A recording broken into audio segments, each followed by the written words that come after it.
Vaishnava Thakura Doyara Sagara Idase Karuna Puri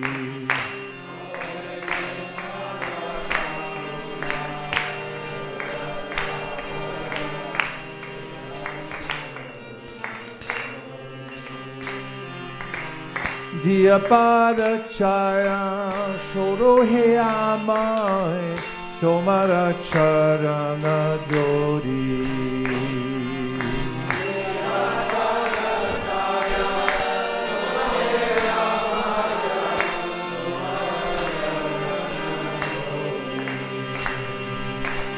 Chaya Begadomi Chaya Dosha Shodhi Chaya Duna Deho Dase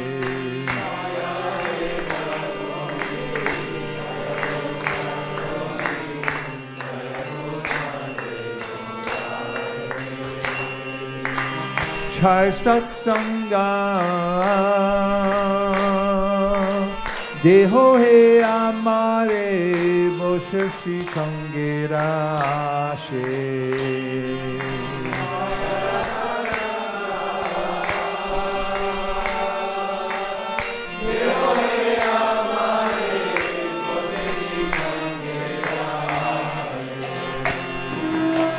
Ekaki Amar Nahi Par Balo Harinama Sankirtane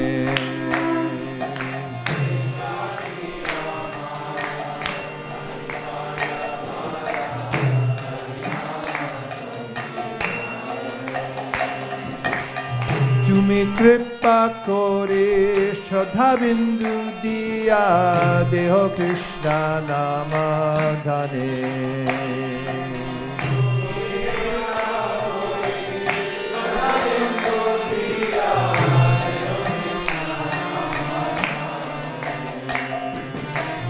Krishna se tomar, Krishna dite paro, tomara shakti ache.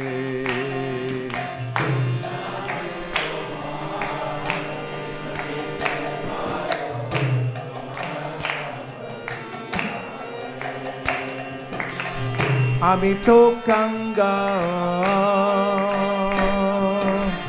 Krishna Krishna Bole Daitava Pache Pache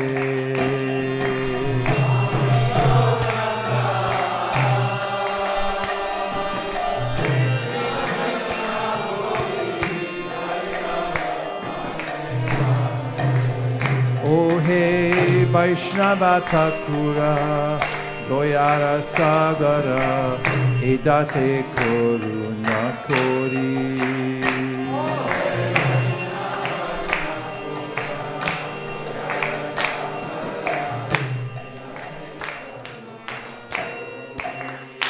Jaya Vaishnava Thakur Vaishnava Thakur Vaishnava Thakur Jaya Vaishnava Thakur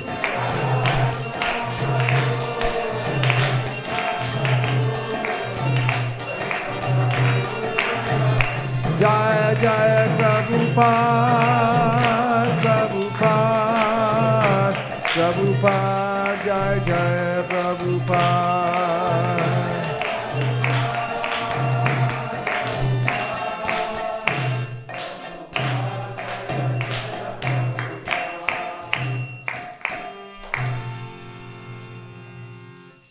Parama Karuna Bhavundvi Jana Nitai Gaura Chandra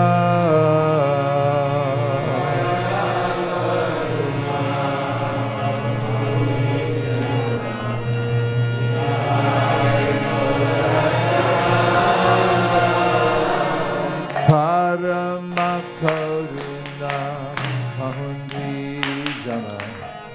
Nitai Gaura Chandra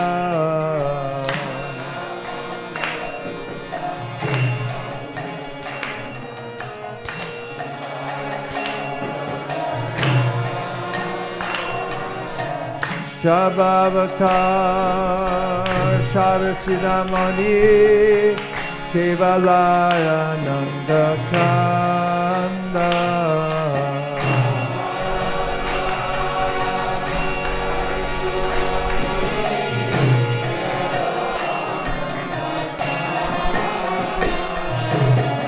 Bhaja Bhaja Bhai Caitanya Nitai Sudrita Vishvasatori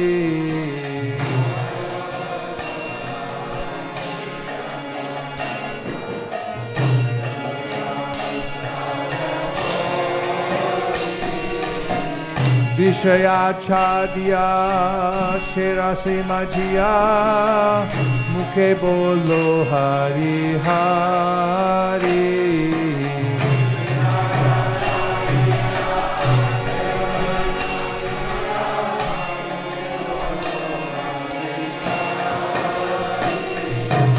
Dekore Pai Subhuvane Nai Emona Goya Lagata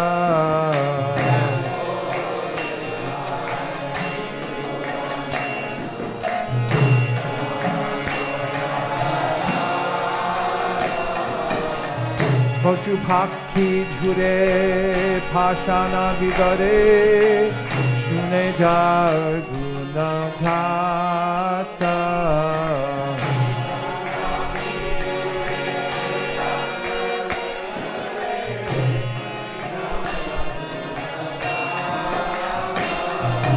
Samsare Matiya Yohili Podiya Shepare Nahi Lo Asha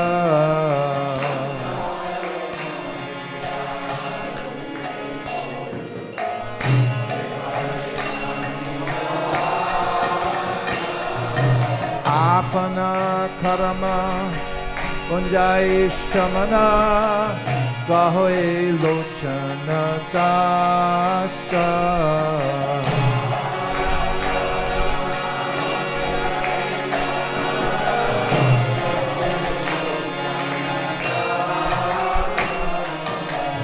Parama Karuna Bhavani Jana Nitai Gaurachandra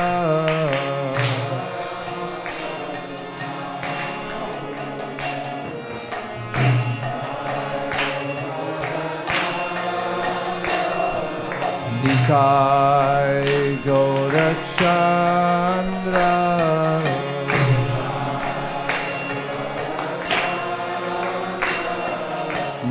Nitai Gaurachandra Nitai Gaurachandra Jaya Gaura Nitai Gaura Nitai Gaura Nitai Jaya Gaura Nitai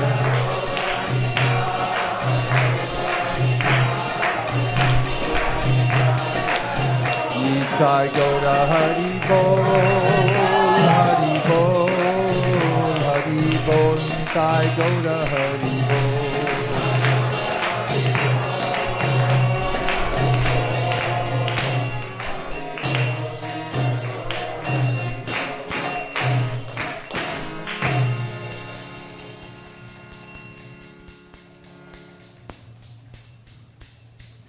Oh, okay.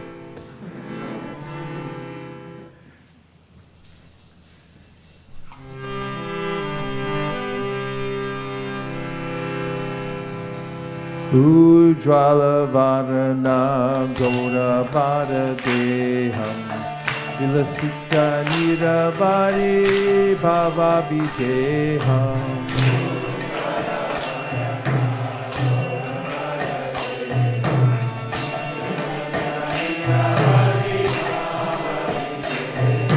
Sri Bhuvana Pavana Kripayalesham Sampranamami Cha Shri Shachitandayam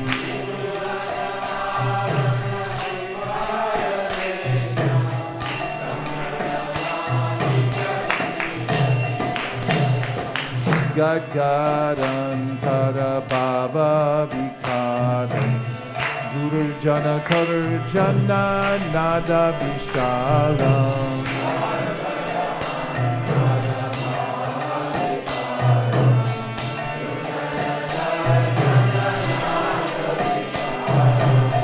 Bhavabhaya Bhajana Karana Karunam Tam Pranamami Cha Shri Sachitanaya Jai Shachinanan Shri Gaura Hari Ki Jai Arunam Bharadara Charuta Polam Indu Vinindita Nakachaya Ruchiram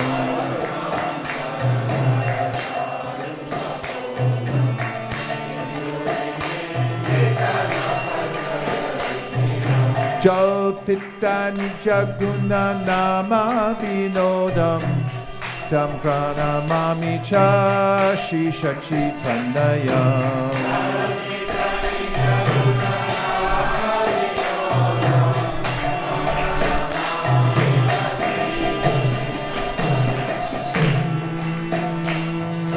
Vigalita Nayana Kamala Jaladaram Bhushana Navarasa Bhava Vikaram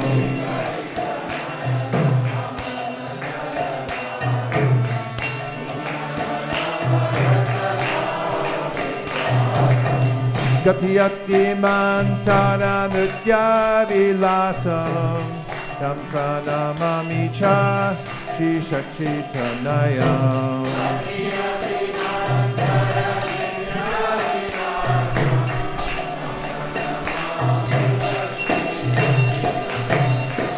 Chanchala Charu Charana Gati Ruchiram Manjira Ranjita Pada Juta Madhuram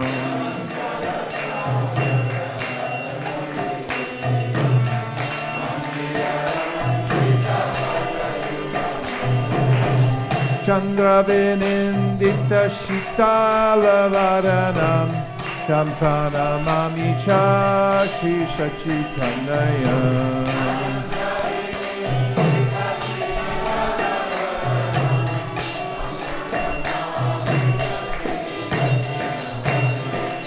Jita Katitora Kamandalu Dandam Divya Kalevara Mundita Mundam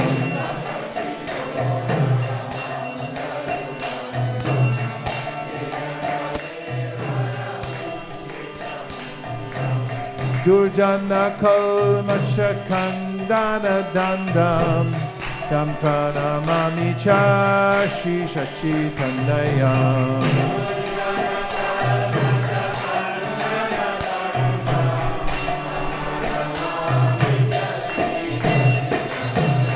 Bhushana Buraja Lakavalitam Kampita Bindara Bararuchiram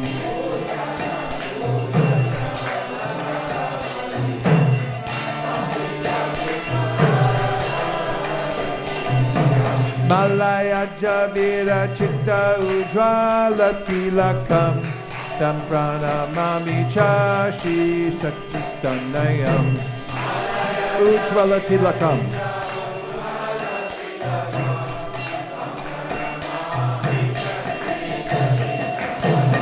Nindita Aruna Kamala Dalanayanam Ajanulam Vitta Shri Bhuja Yugalam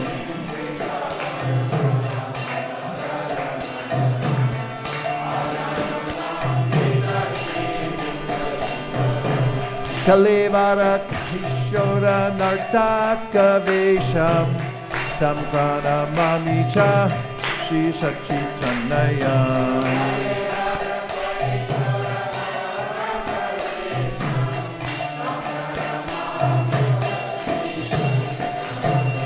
Ujjvala Varana Gaura Varadeham Vilasita Niravadhi Baba Videham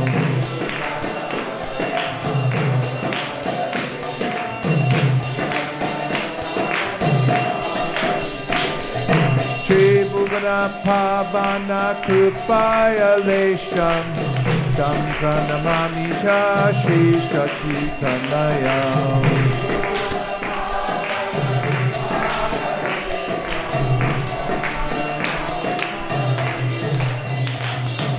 Jai Sachinandana Jai Sachinandana Jai Sachinandana Jai Gaura Hari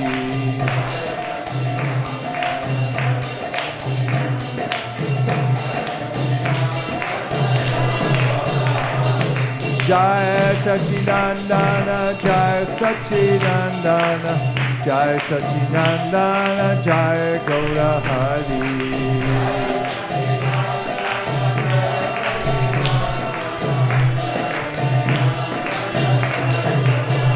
Jaya Gauranitai, Gauranitai, Gauranitai, Jaya Gauranitai.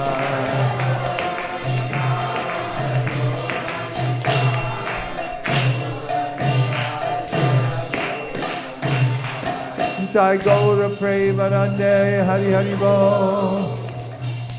Jaya Radha Madhava Radha Madhava Radhe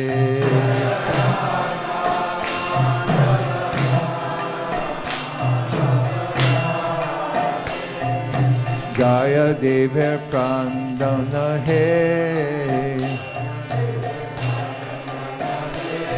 Jaya Radha Madhava Radha Madhava Radhe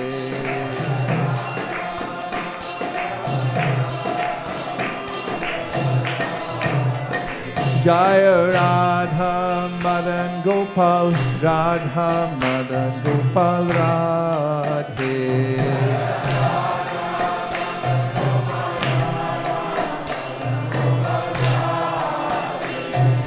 Sita Nate Prandana He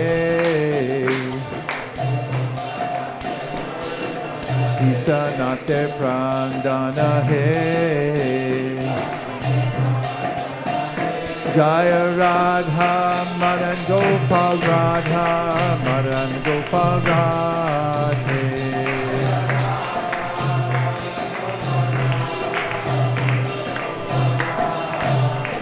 Jaya Radha Govinda Radha Govinda Radhe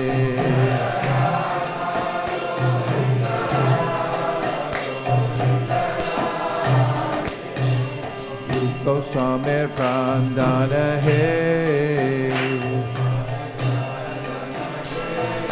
Rup Goswami Prandana He Jaya Radha Govinda Radha Govinda Radhe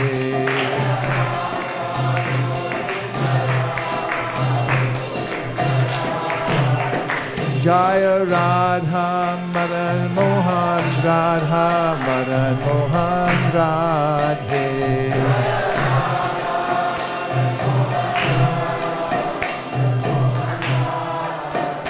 Jaya Radha Madan Mohan Radha Madan Mohan Radhe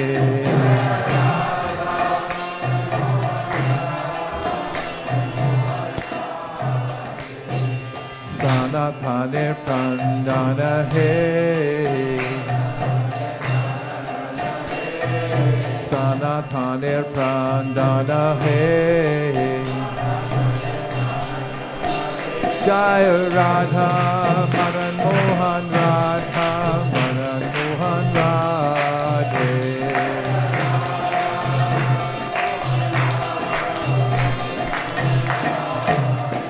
Jaya Radha Gopinatha Radha Gopinatha Radhe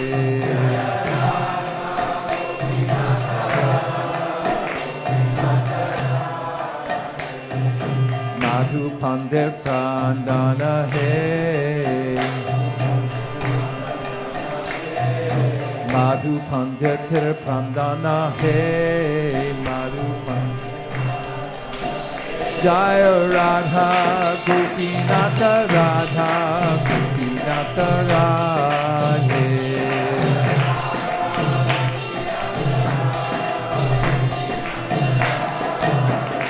Jaya Radha Damodara Radha Damodara Radhe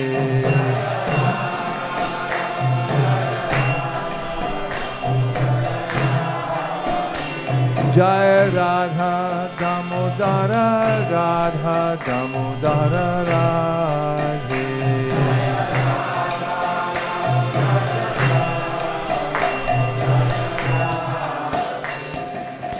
Goswami Prandana Hey Goswami Prandana Hey Shri Radha Damodar Ki Jai Jaya Radha Damodara Radha Damodara Radhe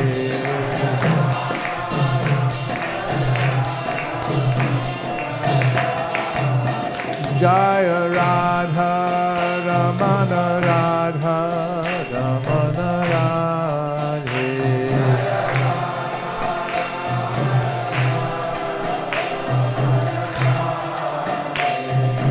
Gopal Bhakti Prandana Hey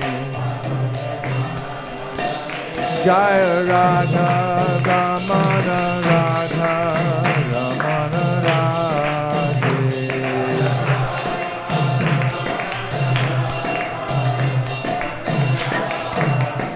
Jaya Radha Vinodha Radha Vinodha Radhe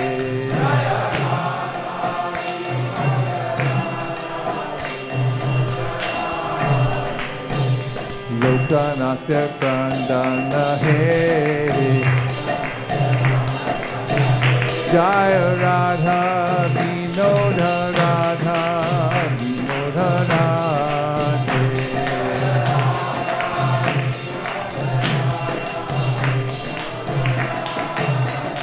Jaya Radha Gokulananda Radha Gokulananda Radhe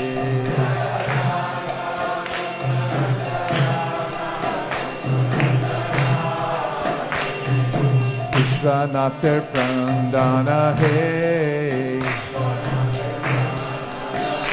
Jaya Radha Gokulananda Radha Gokulananda Radhe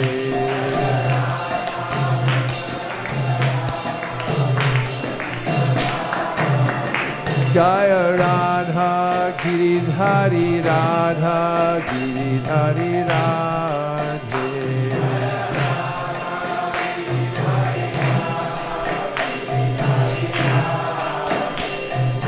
Das Goswami Prandana Hey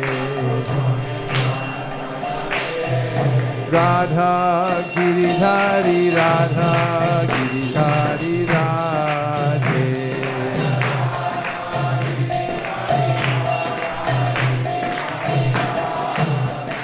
Jaya Radha Shama Sundar Radha Shama Sundar Radhe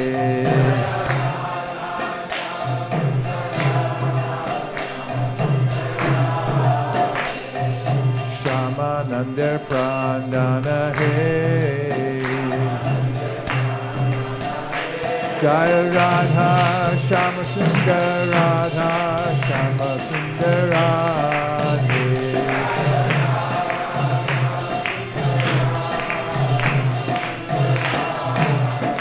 Jaya Radha Banka Bihari Radha Banka Bihari Radhe Jai Shri Shri Radha Banka Bihari Ki Jai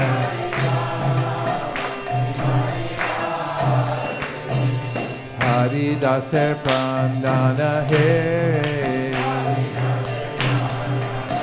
Jaya Radha Banka Bihari Radha Banka Bihari Radhe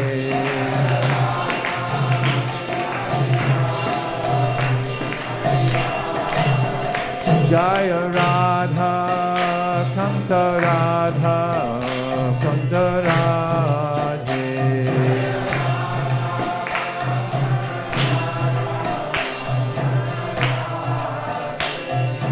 Rakeshware Prandana He Jaya Radha Santa Radha Santa Radhe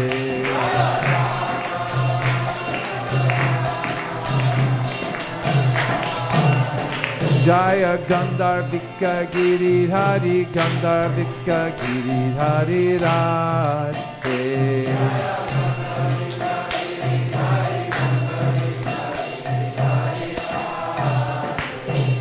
Saraswatir Prandana He Jaya Gandharvika Giridhari Gandharvika Giridhari Radhe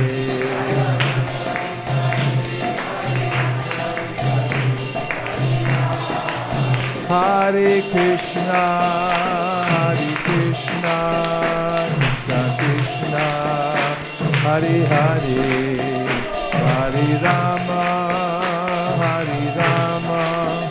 Rama Rama, Hare Hare.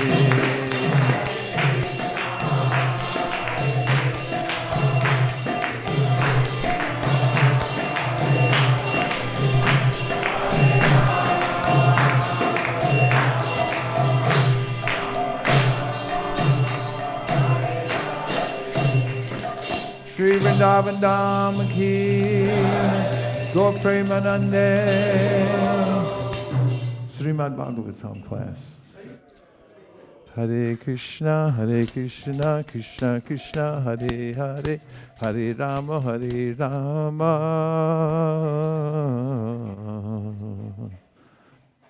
Rama Rama, Hare Hare.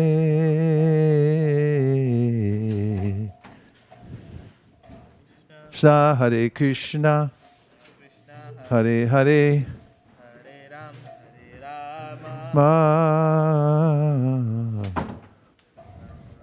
Rama Rama, Hare Hare.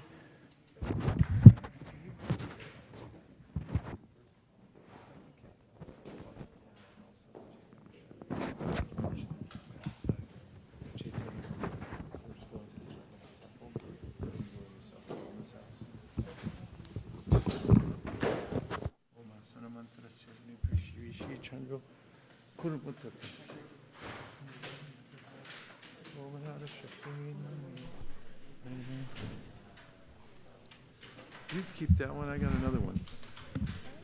I need that. Hare Krishna. Thank you very much.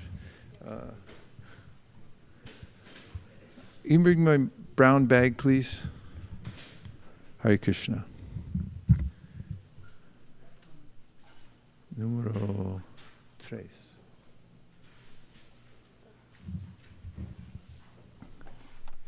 Thank you. Hare Krishna. Hare Krishna. Welcome everyone to this morning's Srimad Bhagavatam class, Krishna Katha.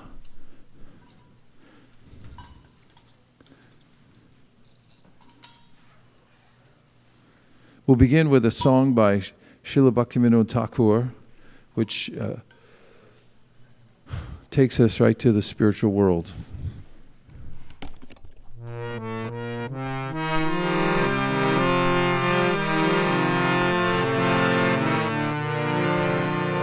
Jaya Radha Madhava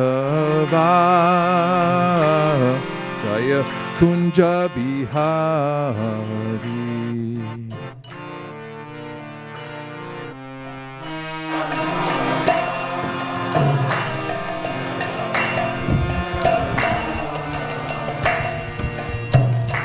Jaya Radha Madhava Jaya Kunja Bihari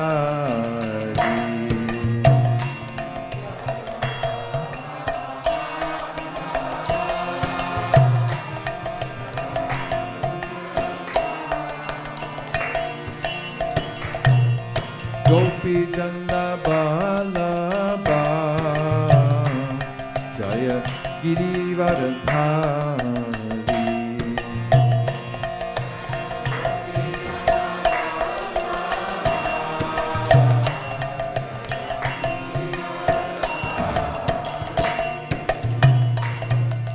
Gopi Janna Vallabha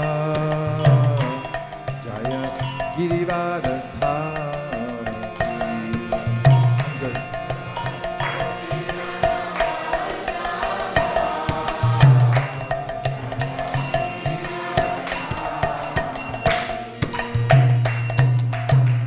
Yashodanandana Vraja Janaranjana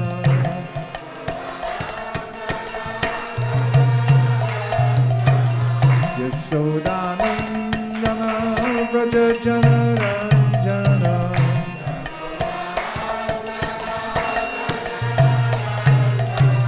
Yashodanandana Vraja Janaranjana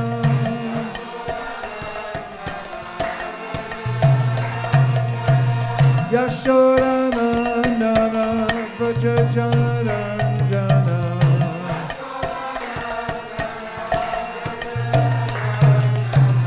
Yamuna Tiravanachari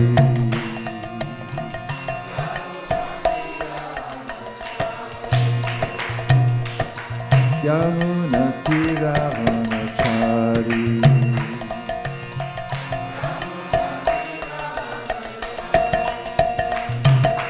Krishna Hare Krishna Krishna Krishna Hare Hare Hare Rama Hare Rama Rama Rama Hare Hare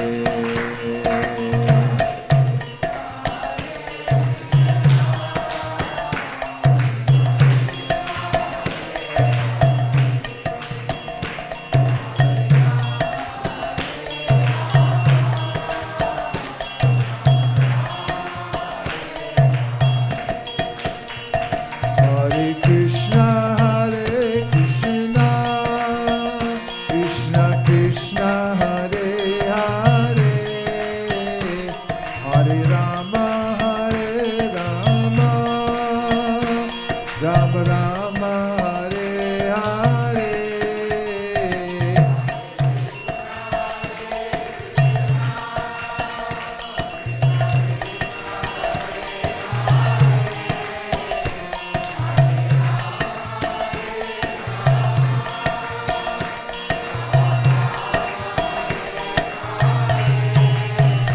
Hare Krishna, Hare Krishna, Krishna Krishna, Hare Hare, Hare Rama, Hare Rama, Rama Rama, Hare Hare.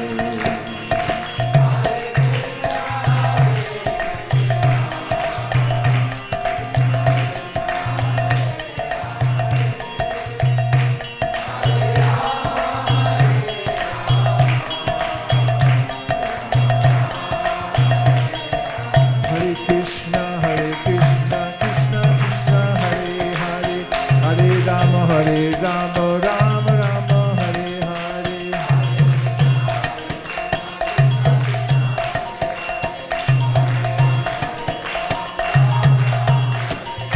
Hare Krishna, Krishna Krishna, Hare Hare, Hare Rama, Rama Rama, Hare Hare.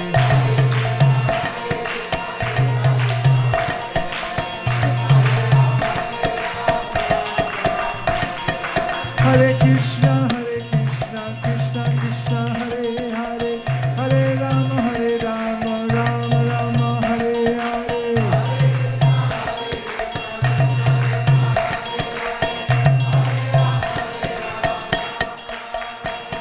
Hare Krishna,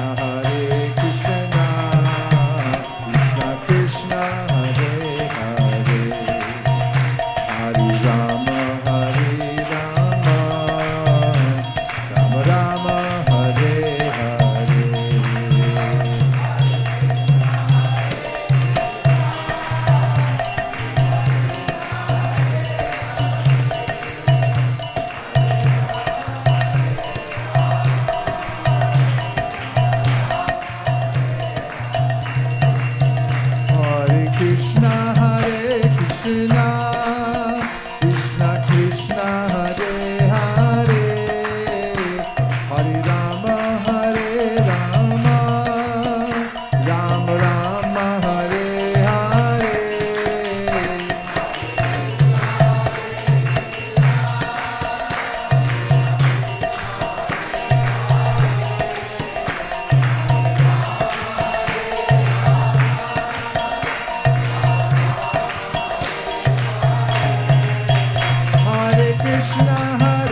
Hare Rama, Hare Rama,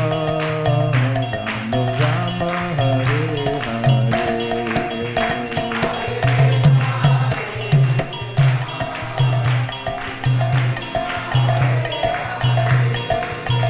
Hare Rama, Hare Rama, Rama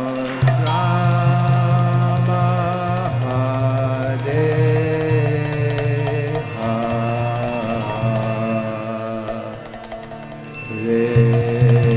Go Premanande, Nitai Gaura Hari Bo, Hari Bo, Hari Bo, Nitai Gaura Hari Bo.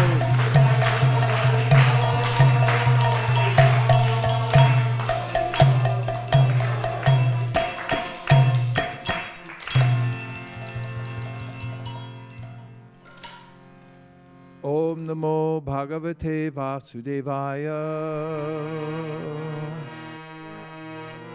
Om Namo Bhagavate Vasudevaya.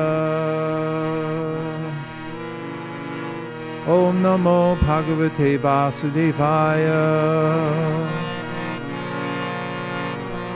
For our mangalacharana this morning, we'll do from the Sri Caitanya Charitamrita. Vande Gurun Isha Bhaktan, if we have that. Do we have that in a nice PowerPoint? We do. This is the mangalacharana, which is meant to set the mood for any book, also to invoke auspiciousness and to offer obeisances to the Supreme Lord and all the devotees. So we can say this together, and we can use this mangalacharana regularly until everyone learns all the verses, and then we can always just sing it together wherever we go. Okay? Yes. Vande Gurun Isha Bhaktan Isha. Do the Bhakti David version.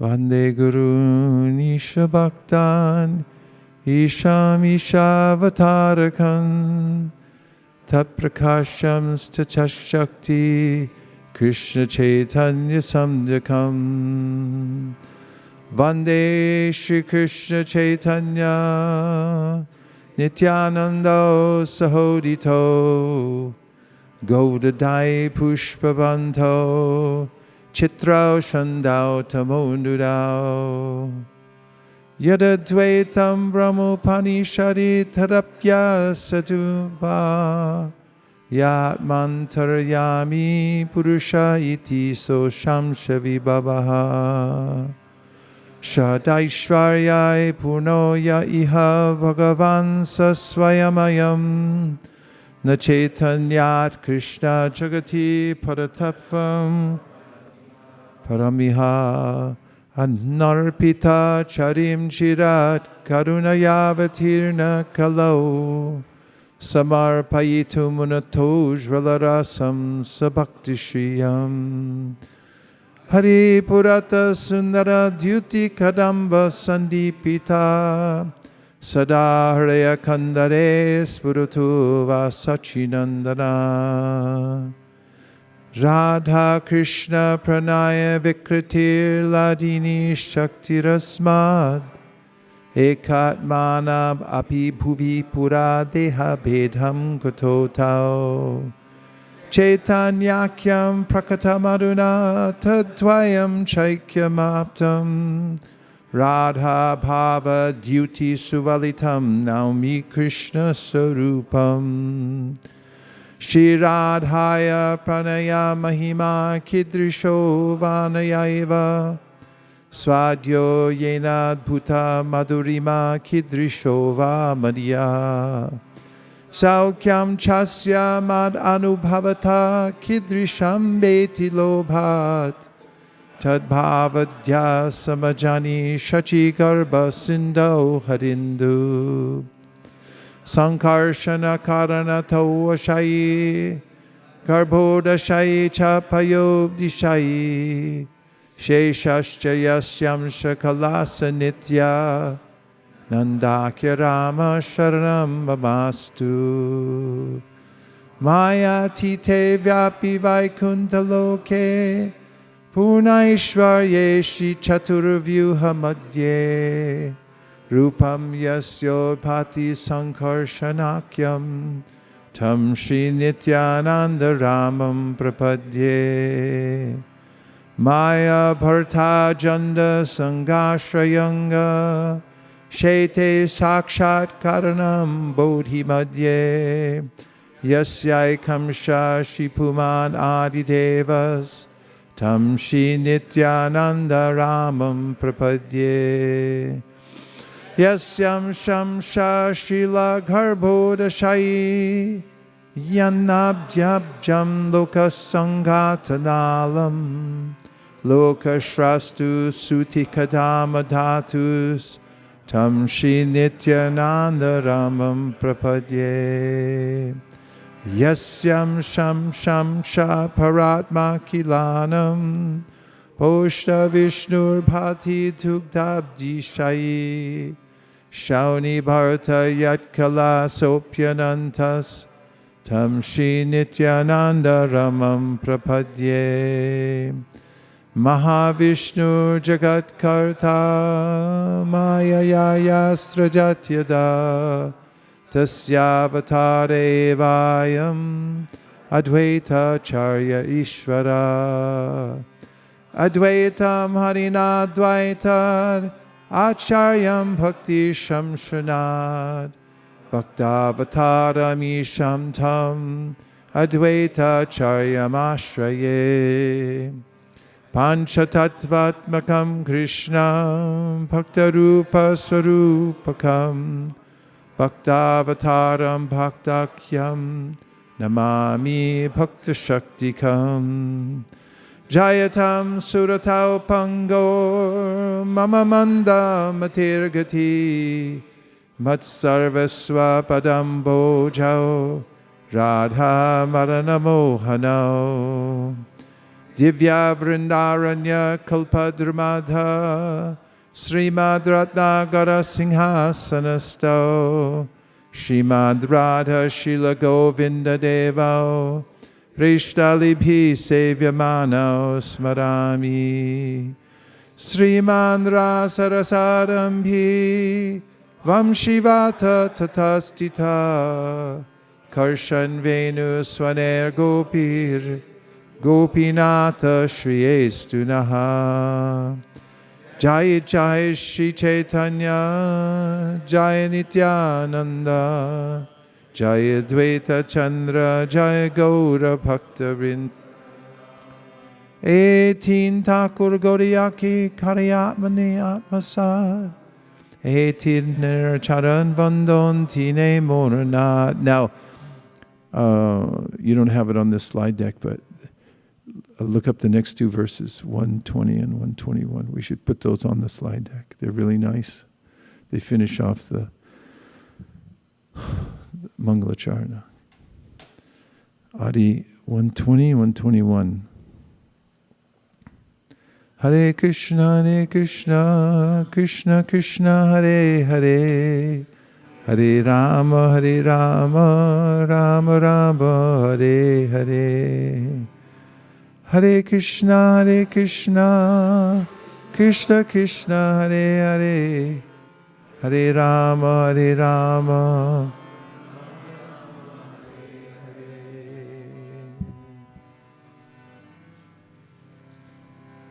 Jai Shri Krishna Chaitanya Prabhu Nityananda Sri Advaita Gadadhara Shivasari Gaura Bhakta Vrinda Grantera Ararambe Kari Mangalacharana Guru Vaishna Bhagavan Tinera Smarana. Let's see the English, please.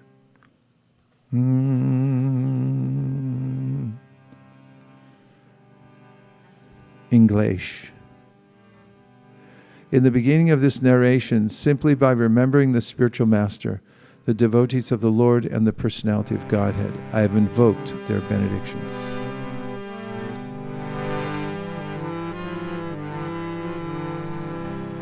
Tinera svarani hoy vigna vinashana Anayase hoy nija vanchita purana. Such remembrance destroys all difficulties and very easily enables one to fulfill his own desires. What do you think?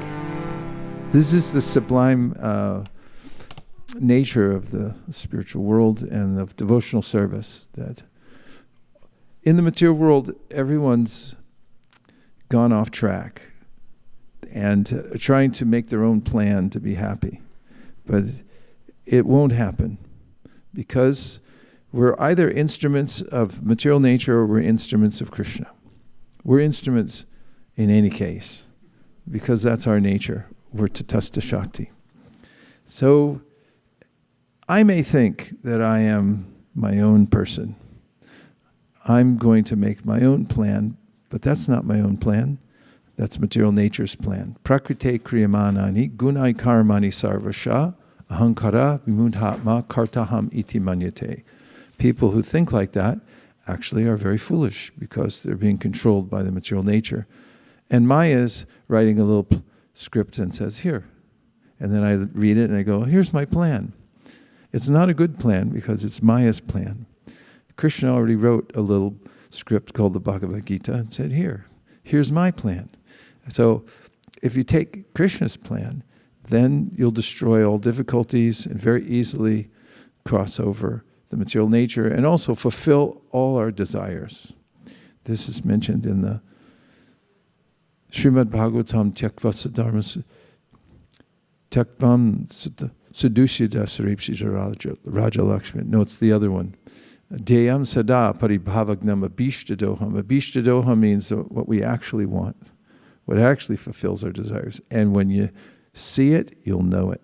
In other words, when we actually are surrounded by sublime aesthetic beauty of the spiritual world, we're feeling it, and it's going into our soul, then we know we're happy.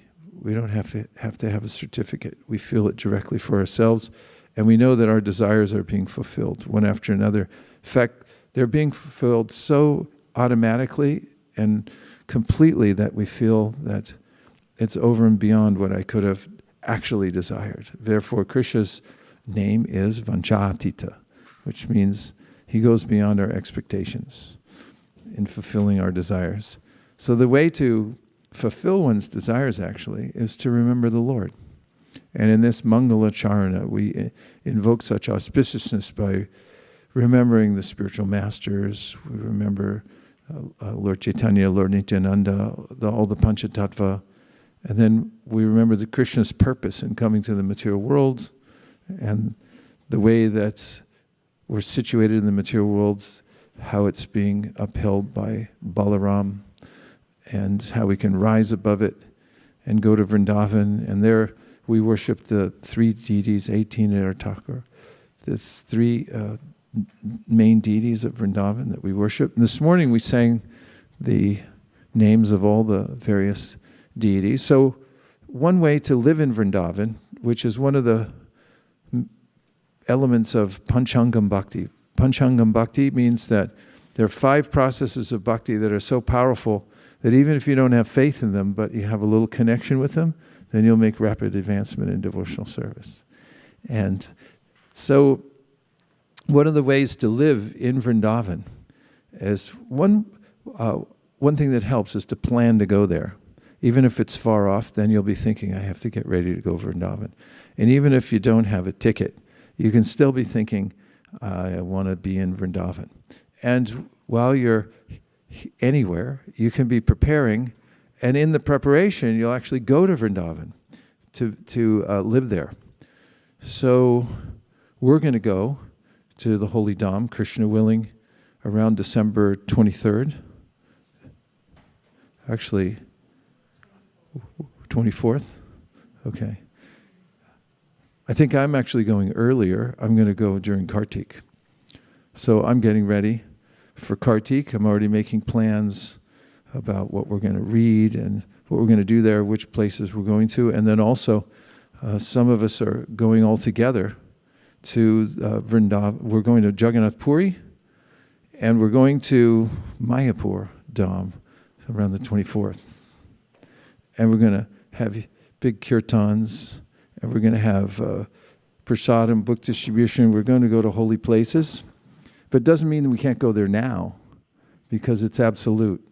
And one way to develop attraction for the Dham is to start meditating on the various places in the Dham now, where Lord Caitanya performed his pastimes.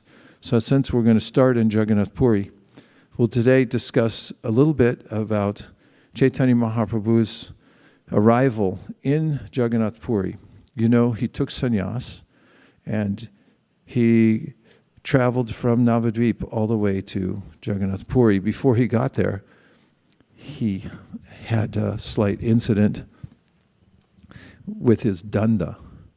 He had handed it over to Lord Nityananda to watch out for, because sannyasi also has a few things like a water pot and a danda to carry, and Caitanya Mahaprabhu was a new sannyasi. He was carrying his danda everywhere. He asked Nityananda Prabhu to take care of it. And did he take care of it?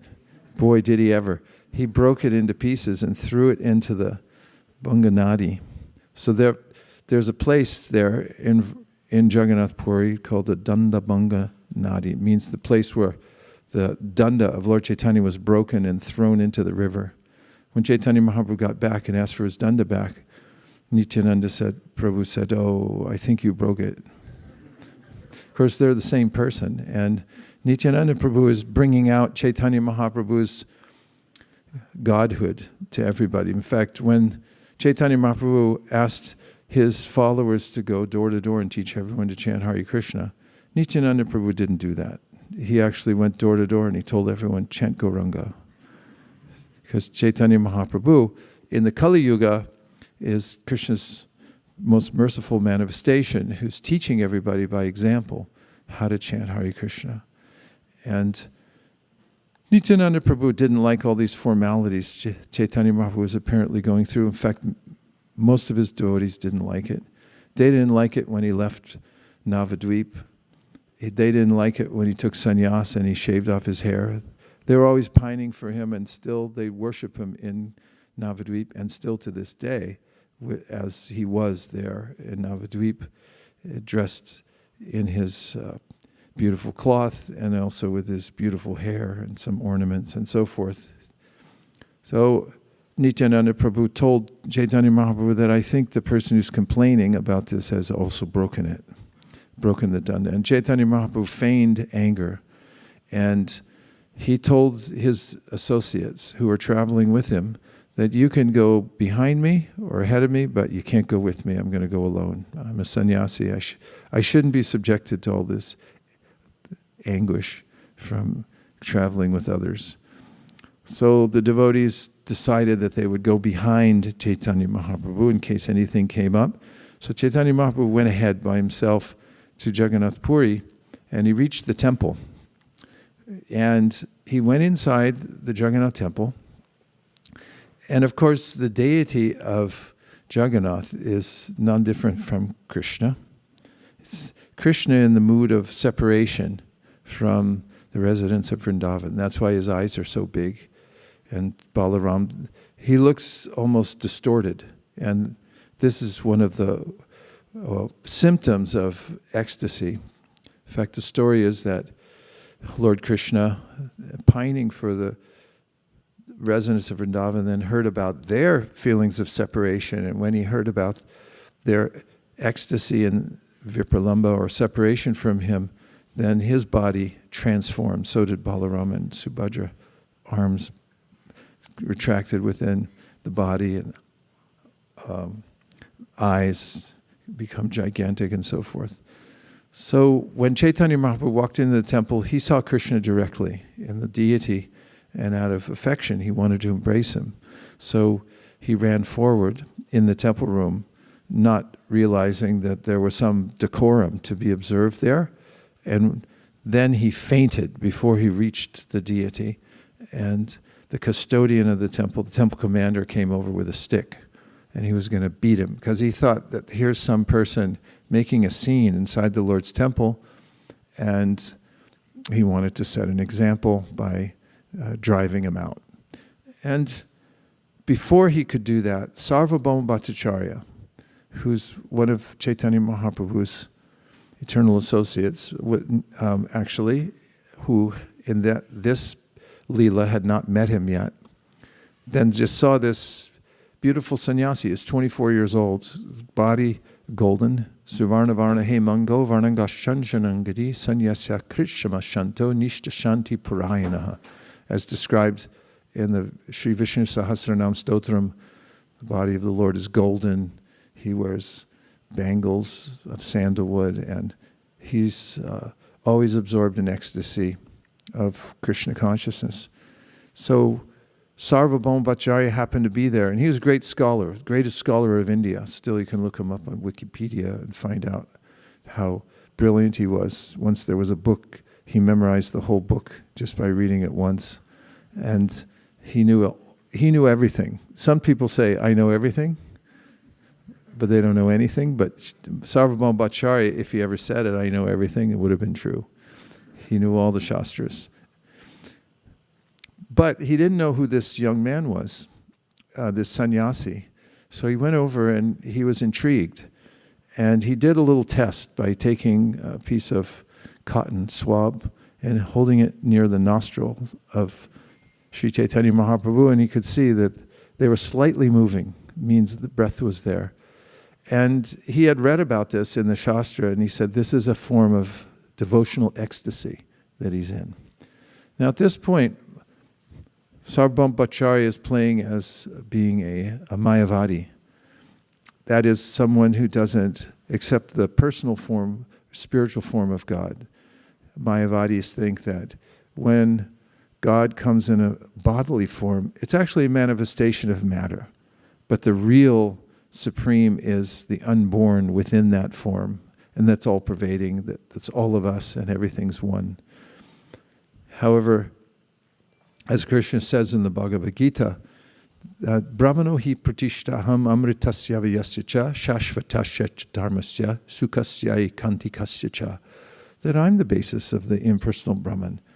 It's emanating from me. There are many aspects of Brahman. Vadanti tattvavidas tattvam yaj jnanamadvayam brahmeti paramatmeti bhagavaniti shabdite. Supreme Absolute, spiritual personality, actually has three features. It's personal, the localized aspect as the super soul. That's a form, but it's there within every atom. Ekopyaso rachaditam jagananda kotim yachaktir asti jagananda chayayaranda andantarasta paramanu chayantarastam govindamadi purusham tamaham bhajami. Krishna's in every atom, and he's also within our hearts. It's an expansion of Krishna. And then there's the impersonal Brahman, like the effulgent rays. So just like the sun has different aspects, there are the rays of the sun, there's the form of the sun, and within the sun, there's actually the sun god, Vivashwan, from whose body the rays are emanating. So Sarvobhauma Bhattacharya called his disciples and asked them to help bring him back to his home so he could observe him and take him out of harm's way. So the disciples carried him along. Beautiful transcendental body. You can imagine walking through the streets of Puri with this body. And the Chaitanya Bhagavat described how like a line of ants would carry something, if you've ever seen them. So all these disciples lined up and they were carrying the beautiful body of Caitanya Mahaprabhu back to the house of Sarvobhauma Bhattacharya. And there they set him down in an appropriate place. And Gopinath Acharya, who knew of Caitanya Mahaprabhu, came there. And there was a conversation between Sarvobhauma Bhattacharya and Gopinath Acharya, who was a pure devotee of Caitanya Mahaprabhu and knew about his godhood. So Sarvobhauma Bhattacharya was unconvinced that he was the Supreme Personality of Godhead, and Gopinath Acharya basically told him, that's because you haven't received his mercy yet. And soon after coming to that home, the associates of Caitanya Mahaprabhu had arrived there, and they traced out the steps of Caitanya Mahaprabhu, asking what in the town of Puri what had happened, where he'd gone. And they chanted loudly when they met Chaitanya Mahaprabhu when he came back to external consciousness. And Sarvobhauma Bhattacharya had taken a liking to Chaitanya Mahaprabhu, attracted to this young sannyasi, and he had a fatherly-like approach. He said, let me help you. I want to, first of all, bring you to a higher caste of sannyasis, because there are different levels of sannyas. And according to the level, you take a particular name that designates you as a higher or lower type of sannyasi. And Sarvobhauma Bhattacharya had said, let me reinitiate you into a higher level of sannyas. And Gopinath Acharya said, you don't know what you're talking about. This is the Supreme Personality of God at high, low. Everything emanates from him. And nonetheless, Sarvobhauma Bhattacharya was eager to educate this young man. And he thought, this is dangerous, actually. He took sannyas at 24. You're so beautiful. What's going to happen? This is for old people, actually, sannyas. Older, when everything's all physically washed up and you're ready to just walk away from everything. This is the idea. Of course, Prabhupada, when asked by a professor of religion, why is it that you're giving sannyas to so many young people? And Prabhupada, the professor said, it's for old people. And Prabhupada said, what is your definition of old? And the man couldn't say anything. So Prabhupada said, old means about to die. He said, can you say that you're any older or younger than any of them? Because nobody knows when they're going to die, right? So Chaitanya Mahaprabhu sat with Sarvobhauma Bhattacharya in a secluded place for 10 days, and Sarvobhauma gave his commentaries on the Vedanta Sutra, one after another. And Chaitanya Mahaprabhu didn't say a word. Usually students will ask a question, well, Sensei, what about this, that? But he didn't say anything. And after 10 days, Sarvobhauma Bhattacharya became suspect, and he said, well, wait a minute, are you actually hearing what I'm saying? Mahaprabhu said, yeah, I'm hearing it. He said, do you understand it?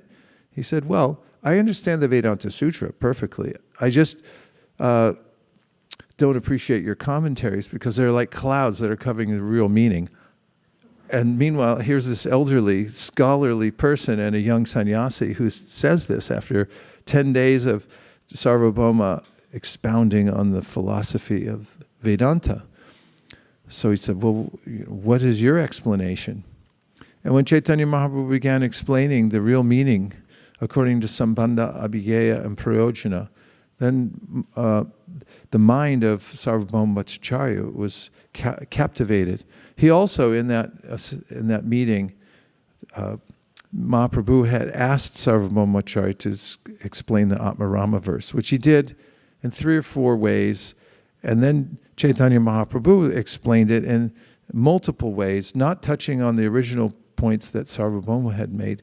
And the combination of these various commentaries that Mahaprabhu was giving had then touched the mind and heart of Sarvobhauma in such a way that he had an experience that this is the Supreme Personality of Godhead. Nobody can talk like this. No one can have such an intellect. And then when his mind and heart started to open, then Chaitanya Mahaprabhu revealed his form to Sarvobhauma Bhattacharya. And in the Chaitanya Bhagavat version, it's mentioned that he says to him, do you still think that I need to be elevated to a higher level sannyas? Do you think I'm not eligible for sannyasi? And he showed his Narayan form to him. And in that place that's in Puri, there's actually, at least there used to be, it's kind of a travesty, that some of the original beautiful artwork, which is irreplaceable, has been painted over by these really primitive kind of artwork, gaudy type of stuff. In any case, we can still see pictures of the original artwork, and in that place, Chaitanya Mahaprabhu manifested his form of Sadbhuj to Sarvobhauma Bhattacharya. That is the hands of Krishna, then there's Ramachandra with a bow and arrow, and then there's Chaitanya Mahaprabhu with a water pot and a danda, like that. 1, 2, 3. And after this, Sarvobhauma Bhattacharya surrendered to Sri Chaitanya Mahaprabhu, became his ardent follower. The next morning after this conversion, Chaitanya Mahaprabhu had been early to the Jagannath temple, and he was bringing some Mahaprasadam to the house of Sarvobhauma Bhattacharya. Sarvobhauma Bhattacharya had been a very strict follower of rules and regulations. One of those regulations is that if you rise from bed, you don't touch anything until you've taken a complete bath. And these are smarta rules and regulations. But now his heart had changed, and when he saw Chaitanya Mahaprabhu coming down the road, he just got up from bed and ran out and immediately offered his dandavat obeisances. And Mahaprabhu said, "Here's Mahaprasadam." And Sarvobhauma Bhattacharya, without considering taking a bath or doing anything, he just reached out his hand and he quoted, "Nadesha niyamastata nakala niyamastatra praptamanam dhrutam shushter bhoktaram harir abravit." That if Mahaprasadam, he found some Purana, if Mahaprasadam is brought from a distant place, if it's stale, dried, or in any condition of life, you should immediately honor it. So he took it. And Mahaprabhu was completely satisfied that now he's been transformed. His heart's melted for Krishna. And Sarvobhauma Bhattacharya wrote some verses to glorify Sri Chaitanya Mahaprabhu. And in fact, Ujjvala Varana, Gauravara Deham, that's written by Sarvobhauma Bhattacharya. So that song, which is sung by many Vaishnavas, I've heard it in Vrindavan, people sing it all the time. And it's an appropriate song to remember Chaitanya Mahaprabhu, especially in Puri. And it describes his beautiful form and all the features of Sri Chaitanya Mahaprabhu. And of course, Sarvobhauma Bhattacharya wrote these famous verses, Vairagya Vidya Nija Bhakti Yoga Shikshartameka Purusha Purana Shri Krishna Chaitanya Sharira Dhari Kripam Buddhir Yastapaham Prapadye. We could make a list of all these. Kalan Nashtan Nijam Bhakti Yogam Ja Pradushkartam Shri Krishna Chaitanya Nama Avirbhutas Tasya Vadara Vinde Gadam Gadam Liyatam Chitrabringa. These verses, he extols Sri Chaitanya Mahaprabhu as the one coming to teach bhakti, including knowledge and detachment from the world for the sake of performing pure devotional service, and that one should be like a honeybee to drink up the nectar that Chaitanya Mahaprabhu is distributing, and so forth. So Sarvobhauma Bhattacharya then, one day, after this incident, was studying Srimad Bhagavatam in a new light. He was now a pure devotee, and he was looking at one of the verses, which is one of the most famous verses of the Bhagavatam, which is 10.14.8. And that says, Tatenu kambham susamikshamano bunjana evatma kritam vibhakam tadvagvapur vir viradam namaste jiveta yo mukti pade sadhaya bhak. So when he heard this verse again, now from the Bhagavatam, with the new way of looking at the world, with the love of Krishna in his heart, he heard these words of mukti pade.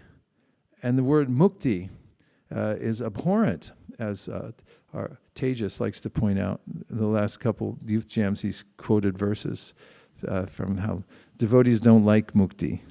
This idea of merging into the Lord, or even being liberated. They're like, I don't want to be liberated. Na dhanam na janam na sundarim kavitam bhajagadishar kamaye. And then we have Prabhupada Saraswati, where he says that bhaktis tvai stirataya bhagavindidi syad kayavena not paritid Krishna daiva murti mukti swayam mukulitamjadi bhajate sman. He says, sorry, I mangled the verse, it'll come back to me later, that those who take the bhakti don't have to endeavor for liberation, because she stands outside. Mukti swayam mukalitanjali sevate sman. She's got folded hands. She's waiting outside the residence of the pure devotee, saying, how can I serve you? Dharmartha kama, and all the other goals, so-called goals of life, that Dharma, Artha, Kama, and what to speak of moksha, they're all available to the devotee who takes devotional service.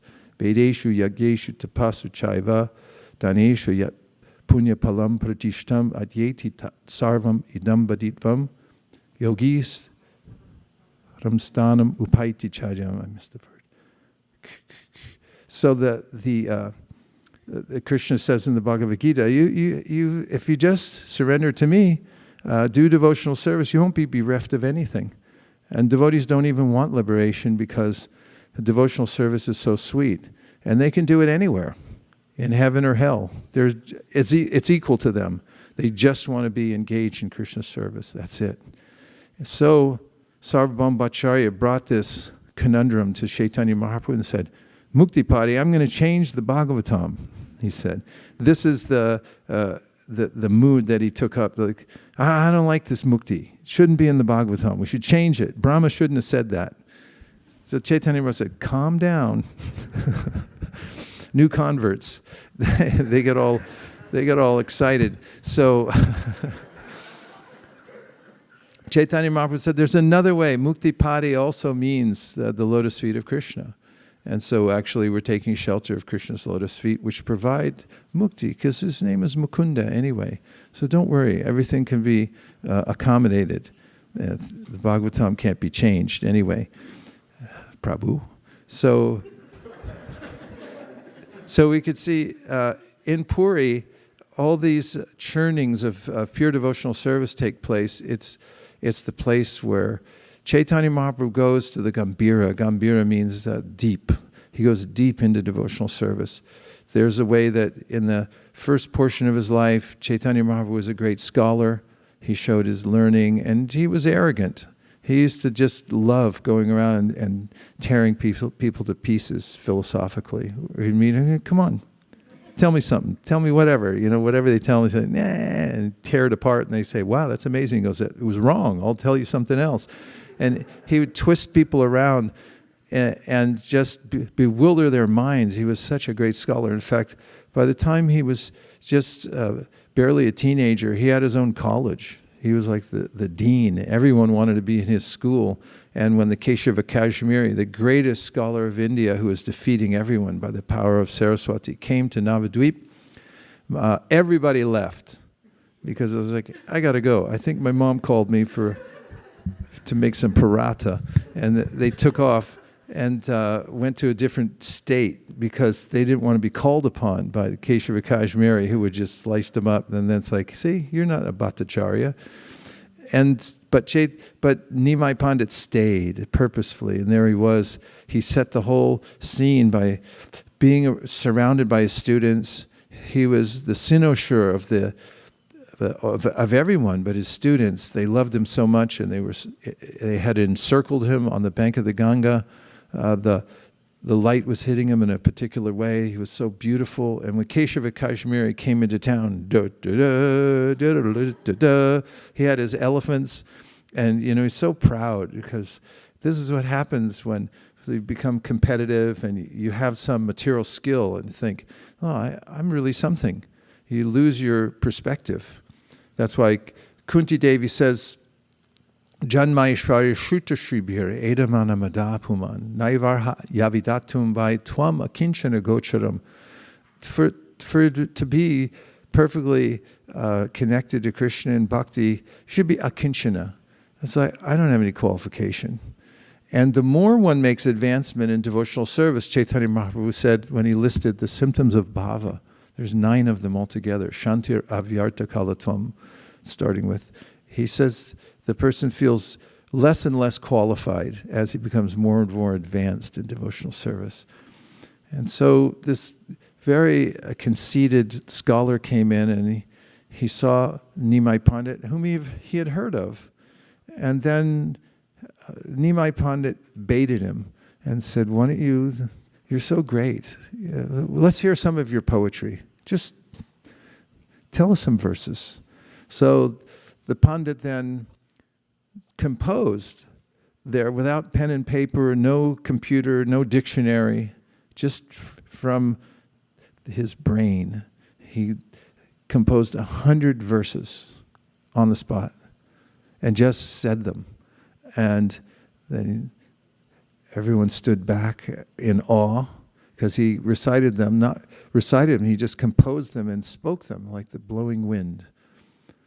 And then Nimai Pandit glorified him, said, this is amazing. And then he became more puffed up. And he said, but, and whenever you hear that word, after somebody appreciates you, it erases everything. One of the nicest people I ever met. You're really smart. And actually everything you do is amazing. But, what do you mean but? And for somebody who's actually relishing their own expertise and thinking, I am somebody really great. And especially if it's a younger person says, but, then immediately the lights come on. And it's like, what are you talking about? But there is no but when it comes to me. I know everything. I'm perfect. And whatever I said was perfect. And Nimai pointed out, well, let's analyze it. And, well, how are we going to do that? He just spoke them spontaneously, extemporaneously. Then Nimai picked out 2 verses. And the scholar was already on his heels because he said, wait a minute, how did you do that? I spoke those like the blowing wind. And Nimai said, it's no big deal. He said, some people are expert in grammar, other people know how to do composition. It's just something I was born with. I just remember stuff, that's all. They call me a Shrutidar. I don't even know what it is. It's just, it's a habit I have. So he was keeping low key with the scholar. And then systematically he mentioned in the verses the aspects that were faulty. He had made some redundancy, mistake, that it was ambiguous about Lord Shiva. And the scholar his mind began to swim. He wanted to say something to defend himself, but he couldn't say anything. Now, he had a deity, Saraswati, who's the goddess of learning, and he prayed to her every day, did worship for her. And she pretty much guaranteed him that anywhere you go, I'll be there with you, and we'll just fly, and you don't have to worry about a thing. But now, suddenly it all stopped. It all stopped working. He couldn't get anything. Have you ever had that happen? You're preparing and you think like, wait till they see this. And then, I'm going to, really show him something, and all of a sudden, nothing comes out.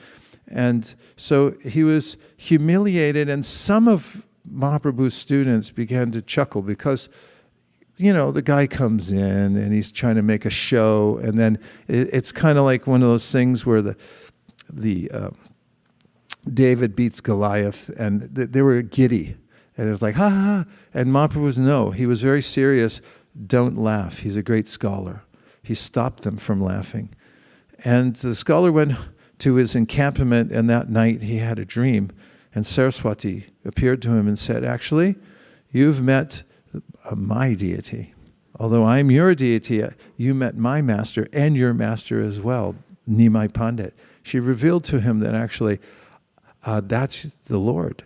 And she said to him that I couldn't speak in front of him. What can I say? He's my master too. And when the Keshava Kashmiri awoke, he had one thought in his mind: I have to go surrender to Nimai Pandit, to Chaitanya Mahaprabhu. So he went back there to where Mahaprabhu was staying, and he offered his dandavats. And Mahaprabhu said, what are you doing? I'm just a kid. You're a scholar. And the Keshava Kashmiri Pandit said, no, I understand. You're my master. I'm surrendering unto you. And Mahaprabhu then empowered his heart with devotional service. From that day, Keshava Kashmiri went alone. Mostly people like Nadanam Janam Nasundarim. They want followers, like, hey, where is everybody? I'm here, follow along with me. But he didn't want anybody anymore. That's how his heart had changed. The elephant's gone. They just take him back. Repossess everything. I don't need anything more. I'm just going to wander and be a devotee of Chaitanya Mahaprabhu. He gave up his combative spirit of going around and challenging everybody and just began to chant the devotional mantras and take shelter of the Supreme Personality of Godhead. So Chaitanya Mahaprabhu was very kind to everybody, and when he finished that chapter in Navadvip, he then did some preaching in South India. He had gone from Puri down to South India. And then at a particular time, Advaita Acharya, who's the one, as we know, who called Chaitanya Mahaprabhu to come into the world, to make his descent, to purify the world of all the nonsense that was going on. People were worshiping all kinds of weird deities they made up. They were spending all their money on ostentatious weddings and events just to show their wealth. And Advaita Acharya just was pining for the Lord, praying that he would come and spread bhakti so people could be again rectified. So Chaitanya Mahaprabhu came, he took sannyas, he lived in Puri, he went to South India, he came back, he made many devotees. He sent Nityananda Prabhu off to Bengal to spread the movement, and made so many devotees here, there, and everywhere. Wherever he traveled, he went to Vrindavan. When leaving Vrindavan, he made devotees. Even from the Pathan Muslims, they saw Mahaprabhu, they heard him speak. They said, okay, I'm your disciple. And he just initiated him right there. He gave him new names. And he did that here, there, and everywhere. And then Advaita Acharya sent him a note saying, okay, you're done. You can go back. And he did it in an oblique way, saying that actually there's no more demand for rice in the marketplace. And Mahaprabhu said, okay, I understand. And Swarup Damodar also understood, but he said, what does it mean? It struck their hearts like his heart, like a thunderbolt. This means Chaitanya Mahaprabhu is going to change and go into a different mode and maybe wrap up his pastimes here in this world. And Mahaprabhu did. He then retired. He went in Puri into the Gambhira. There's a room there in Puri, just a small room where he did his constant remembrance of Krishna. And the way he did that was in the association of Swarup Damodar and Ramananda Roy, who stayed with him constantly, Lalita Vishaka, and reminded him of the Vrindavan pastimes by singing songs by Jayadev and from the Gita Govinda. And that's how Mahaprabhu would merge into his ecstasies, by hearing their songs, and deeper and deeper, something that could not be understood by the outside world. Therefore, he stayed in a secluded place and performed his pastimes there. He had many pastimes in Puri at the Tota Gopinath, which is a temple we'll also go to in Jagannath Puri, where Tota Gopinath was discovered in. There's gardens there. And Mahaprabhu was digging one day and he found some deity. And then he gave those deities to Gadadhar Pandit to worship. Gadadhar Pandit was in his leela of showing old age, and it was hard for him to reach up, put the garlands on the deity. So one day he came back and they were sitting. So you'll see that they're lower to the ground, easier for Gadadhar Pandit to put the garlands on. And also in that place, Chaitanya Mahaprabhu at Tota Gopinath, at that place where the deities were established, he sat with Gadadhar Pandit for hours every day, and just heard Bhagavatam. And they would read the pastimes of Dhruva Maharaj and Prahlad Maharaj hundreds of times. They hear him over and over again. It's a transcendental literature, so every time you hear it, it's ever fresh. It's never become old and hackneyed like regular literature. And of course, when Chaitanya Mahaprabhu left Puri to go traveling, Gadadhar Pandit wanted to come with him. But Gadadhar Pandit had already taken Kshetra Sannyas. Kshetra Sannyas, Prabhupada told Jananivas and Pankajangri to take Kshetra Sannyas, which means you dedicate yourself to one deity in one place in a Dham, and you just stay there your whole life. You don't go off the premises. You just worship the deity. And so Gadadhar Pandit made that vow. But when Chaitanya Mahaprabhu was leaving Puri to travel elsewhere, Gadadhar Pandit went with him. And he stayed a little bit at a distance, and Mahaprabhu kept telling him, "What are you doing? Go back." And he said, "No, I'm not going anywhere. I'm just over here, that's all." I'm not going with you. I just happen to be over on this side. And when they got far enough away from Puri, Mahaprabhu confronted Gadadhar Pandit, who's actually the internal potency. Srimati Radharani, they have this intimate, loving relationship. And he said to him, "Now, listen, enough. You've already broken your vow. Go back. Don't make it worse." And he told him, "You have to go back now."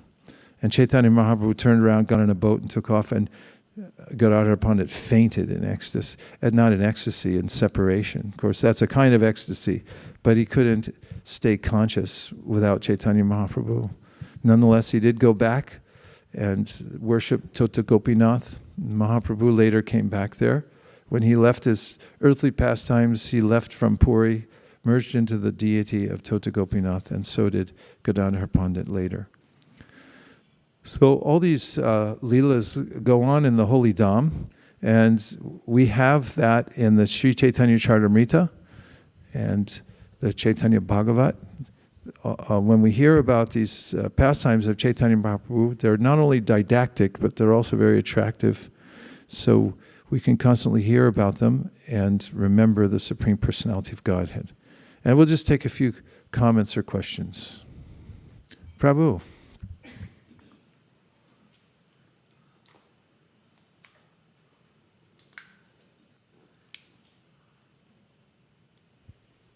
Hare Krishna Maharaj. Excellent presentation, Maharaj. I was just listening to you, and I was thinking like how much you are relishing that Leela, that its nectar is coming out of your mouth. So while you were describing that pastimes of this Sarvobhauma Leela, it struck me that there is a verse in that Shachi Shuta Astakam. It says Dhito Koti Doro Kamandula Dandang Dibba Kalavara Mundita Vandang. And I always thought about it, that where he saw Sri Chaitanya Mahaprabhu with Danda and Kamandula, because Danda was broken by Lord Nityananda. He was not carrying Danda anymore. And Kamandula was always carried by some servant. Lord Chaitanya did not carry it personally. Like in the Chaitanya Charitamrita, it is described like that.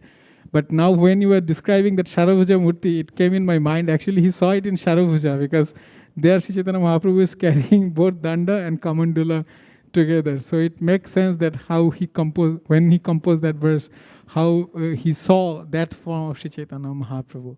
Nice. So I have another question, Maharaj. So that wasn't a question, though. No, that was a comment, Maharaj. Go ahead.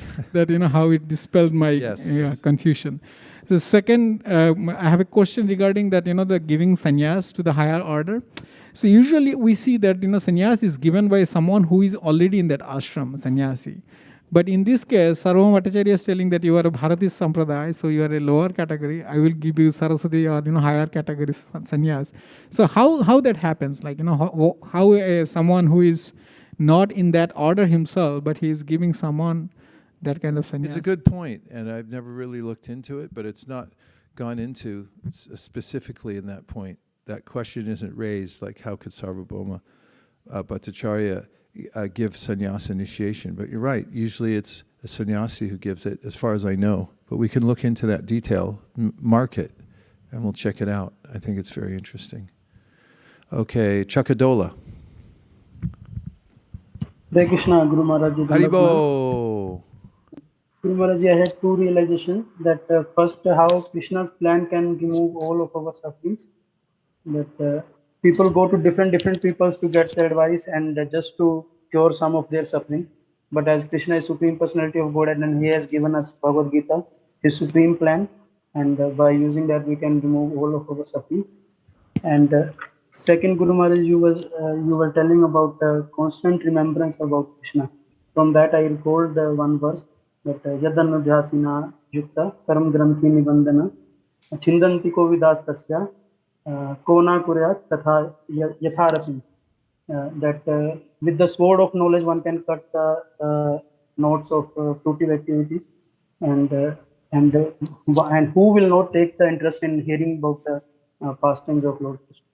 Thank you very much. Thank you, Chakadola Prabhu, for always swimming in the nectar of the Shastra. So the first point is really nice to circle back to about plans. There's a old saying that the way to outsmart a genius is to have a better plan. Sometimes people are obviously geniuses, but then they don't have a good plan, and perhaps they're dysfunctional as far as the world goes. I've seen people like that many times. But even if you're of ordinary intelligence, if you adopt a better plan, if you have enough intelligence to figure out that there's a better plan, and you just follow that, then you become the greatest of all geniuses. That's the most intelligent thing you can do. Intelligent thing that you can do. And in the Bhagavad Gita, Krishna says, Mogasha mogakarmano mogajnana vichetasya rakshasim asurim chaiva. Last verse?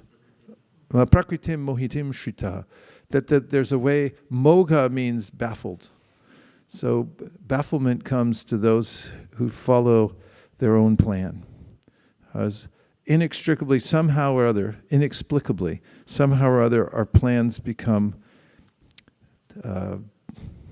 non-productive in the material world. We'll hit some kind of a snag and we have to change them. And we may attain some kind of success from the plan that I thought I was following, but it always falls apart later on. Something's revealed that ruins the ultimate goal. However, if we sincerely try to follow Krishna's plans, even if we're imperfect in doing so, Krishna says, Apichet sudaracharo bhajate mama nandyapak sadureva samantavya samgyag vyavasito hisa. That even if you follow my plan, but you're imperfect at doing it, still you're the best. And you're going to have success, ultimately. So it's an important point, because devotional service is simple. It means to find out, to the best of your ability, what Krishna wants you to do. And then just do that. And if you try to do that, even though you're not good at it in the beginning, you still come to the perfect stage. Tyaktva sadharmam charanam bhujam harer bhajana pakvota tato patet yadi yatra kwa babadram abuda mushakim kovarta apto bhajatam sudharmata. Narada Muni confirms that if you try to follow Krishna's plan and you give up some of the other plans everybody has for you in this world, it's like, okay, Shnikki, here's how it's going to work. You're going to be a doctor. We want you to be a lawyer. You understand? And you're following whatever dharma you were born into. You have to do this. You have to be a good rice grower or whatever. But then you say, nah, I think I'll just follow Krishna's program. That doesn't preclude being a lawyer, doctor, or a rice grower. But the idea is that if you take to the path of devotional service and you leave behind the intense practice to try to make things perfect in the material world, even if you fall away from the devotional path, he says, patet, you fall back down again because you were apakva, you weren't ready for it. He said, that's better than you got really good at your material plan, because that's definitely going to fall apart without question. So this is the mood of bhakti, that the material world is unpredictable. The plans we come up with in the material world don't work. And even if they do, then at the end, it's almost worse, because then you realize that you can't keep what you got. So better to just be a devotee and follow Krishna's plan. And then, yad anudyasina yukta karma granti nibandanam chindanti kovirastasya kona kuryat kataratim. The verse that Chakadola Prabhu just quoted from. What's the number? 1, 2, 15. 15? 19? Yes, Guru Maharaj. 1 to 15. 15, 1, 2, 15. 1, 2, 15, yet anudyasina yukta karma granti nibandanam. So there's a karma granti that we're born into, this hard knot, which is because of our associations with the material world of so many lifetimes. And it's impossible to untie. Chindanti kovidas tasya. But those who are kovida, those who are intelligent, they cut that knot with a sword of practicing devotional service. Hearing about Krishna, it cuts the knot. So one becomes freed from the material world. Okay, now there's a couple more on the board, and then we'll come back to you. Okay, Risheshwari Leela, Hare Krishna. Good to see you there in Vrindavan. Thank you, Maharaj. Yes, you've taken us to Jagannath Puri this morning. I'm very, very grateful to you because since the yatra has been announced, I've just been praying how to enter this Dham. I've had the chance to go to Govardhan with you, but I'm really looking forward that we can enter the Dham with you. And thank you so much for just giving us that taste this morning. It's just brought me so many revelations. I can't decide where to begin. But I'm just so grateful that you allowed us to enter the Dham through your wonderful experience and realizations. And I just want to go back and hear this lecture again and again. Thank you. Thank you. Is that Govardhan behind you there? Yes. It's the Parikram Marg. It's so peaceful, nice. You can just get out and walk, and then all your troubles are gone. You just walk around Govardhan, and you see that beautiful path back there. It goes through all these little forests, and you get to see different darshans of Govardhan, and you just walk and walk, and the atmosphere there is divine. It's you hear just peacocks, and then you hear a lot of parrots, and then you hear sometimes around Diwali a lot of explosions. But even those, I don't know, there's something about the ether there that's like, So, going to the Dham, it's one of our practices to live in the Dham, to meditate on the Dham. And it's important to go there if possible. It's not necessary, but if possible, if it's available, and you can go and actually feel what it's like to roll in the dust there, to walk around, just to see things. Some impression will come into the heart, come into your heart by being there, especially if you're careful. Just be open, non-envious. Don't go there for any profit motive. It's like, I'm going to go there to enrich myself. I'm just going to go there to serve the Dham and to hear Bhagavatam in the Dham.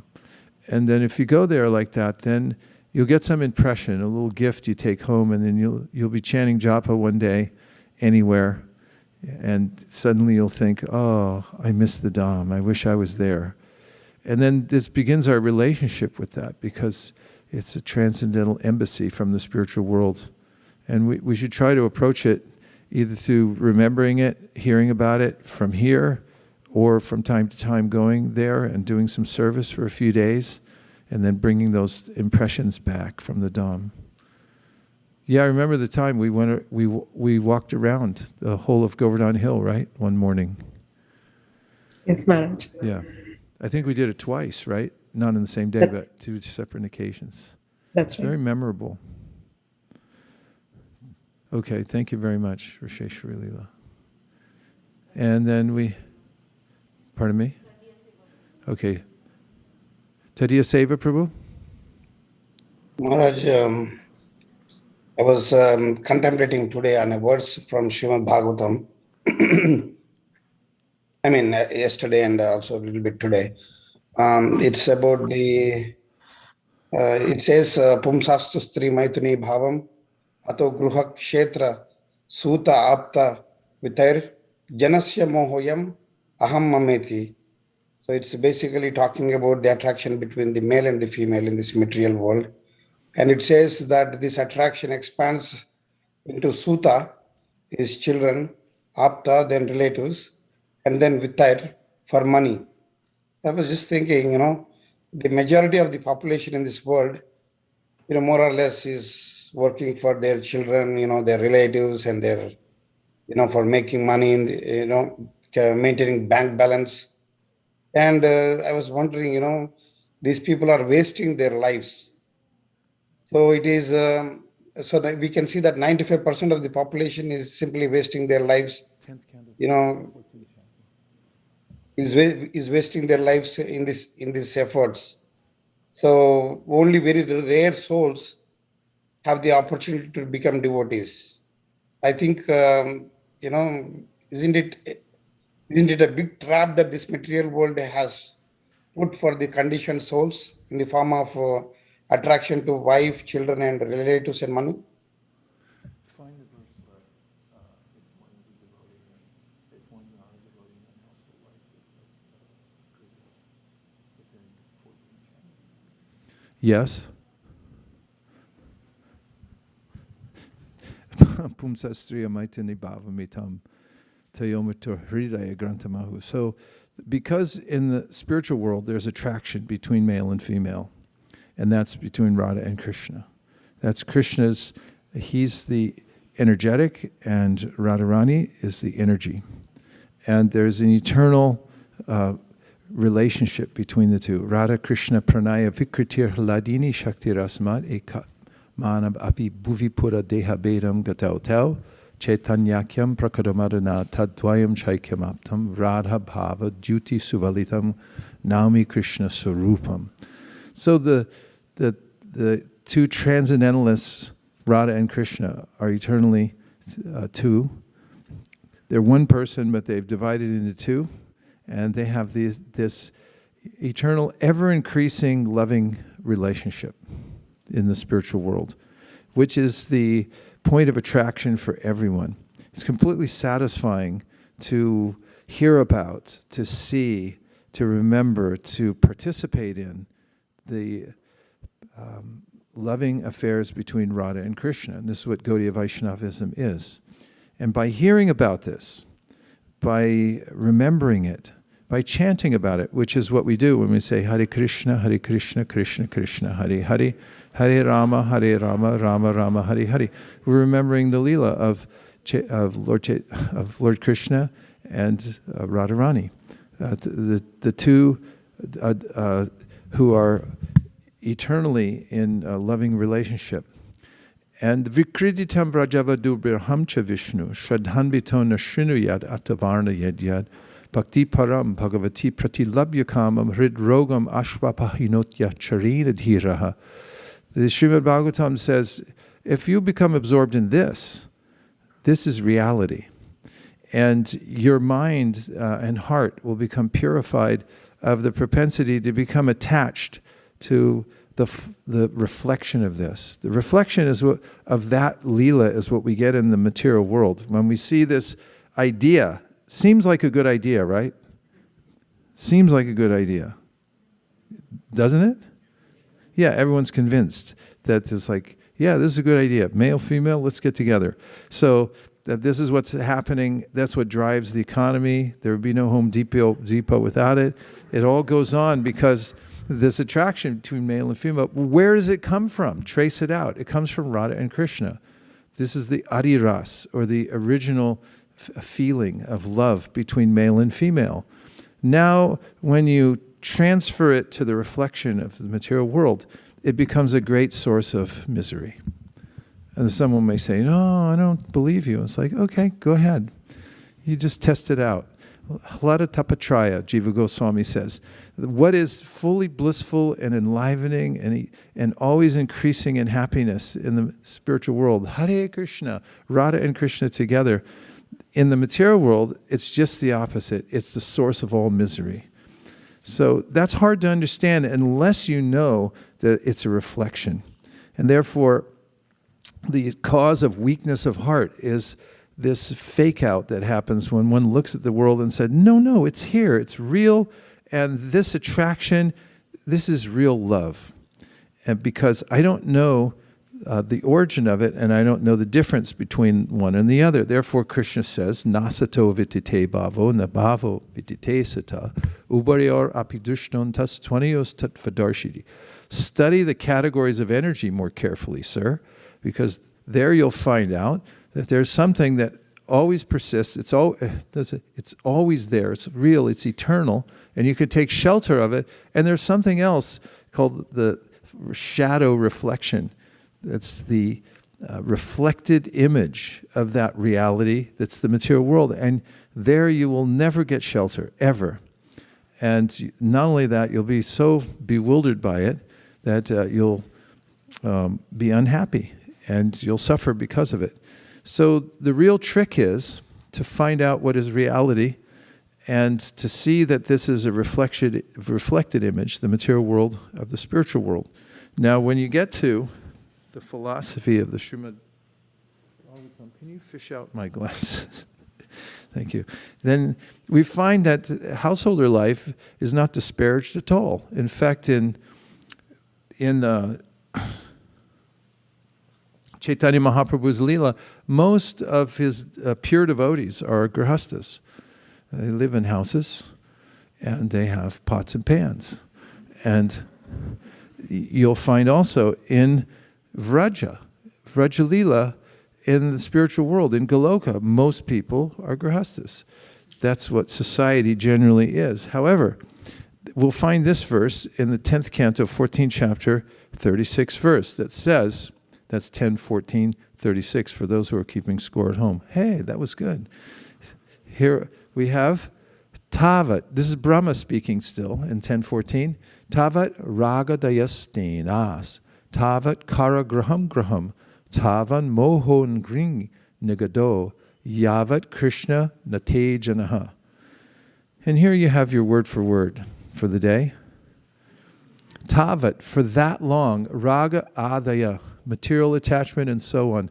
Stena, thieves. Tavat, for that long. Karagraham, a prison. Graham, one's home. Tavat, for that long. Moha, the bewilderment of family affection. Ungri, upon their feet. Nigada, shackles. Yavat, as long as Krishna, O Lord Krishna, do not become te, your devotees, jana, any persons. And the translation, the reveal is, my dear Lord Krishna, until people become your devotees, their material attachments and desires remain thieves, their homes remain prisons, and their affectionate feelings for their family members remain foot shackles. So here's the purport. Apparently the residents of Vrindavana, the abode of Lord Krishna, are simple householders engaged in ordinary affairs, such as herding cows, cooking, rearing children, and performing religious ceremonies. However, all these activities are intensely engaged in the loving service of Lord Krishna. The residents of Vrindavan perform all activities in pure Krishna consciousness and thus exist on the most exalted platform of liberated life. Otherwise, the same activities performed without Krishna consciousness constitute ordinary bondage to the material world. Thus, one should not misunderstand the exalted position of the residents of Vrindavan, nor should one consider oneself highly religious simply because one performs ordinary domestic affairs very enthusiastically, but without Krishna consciousness.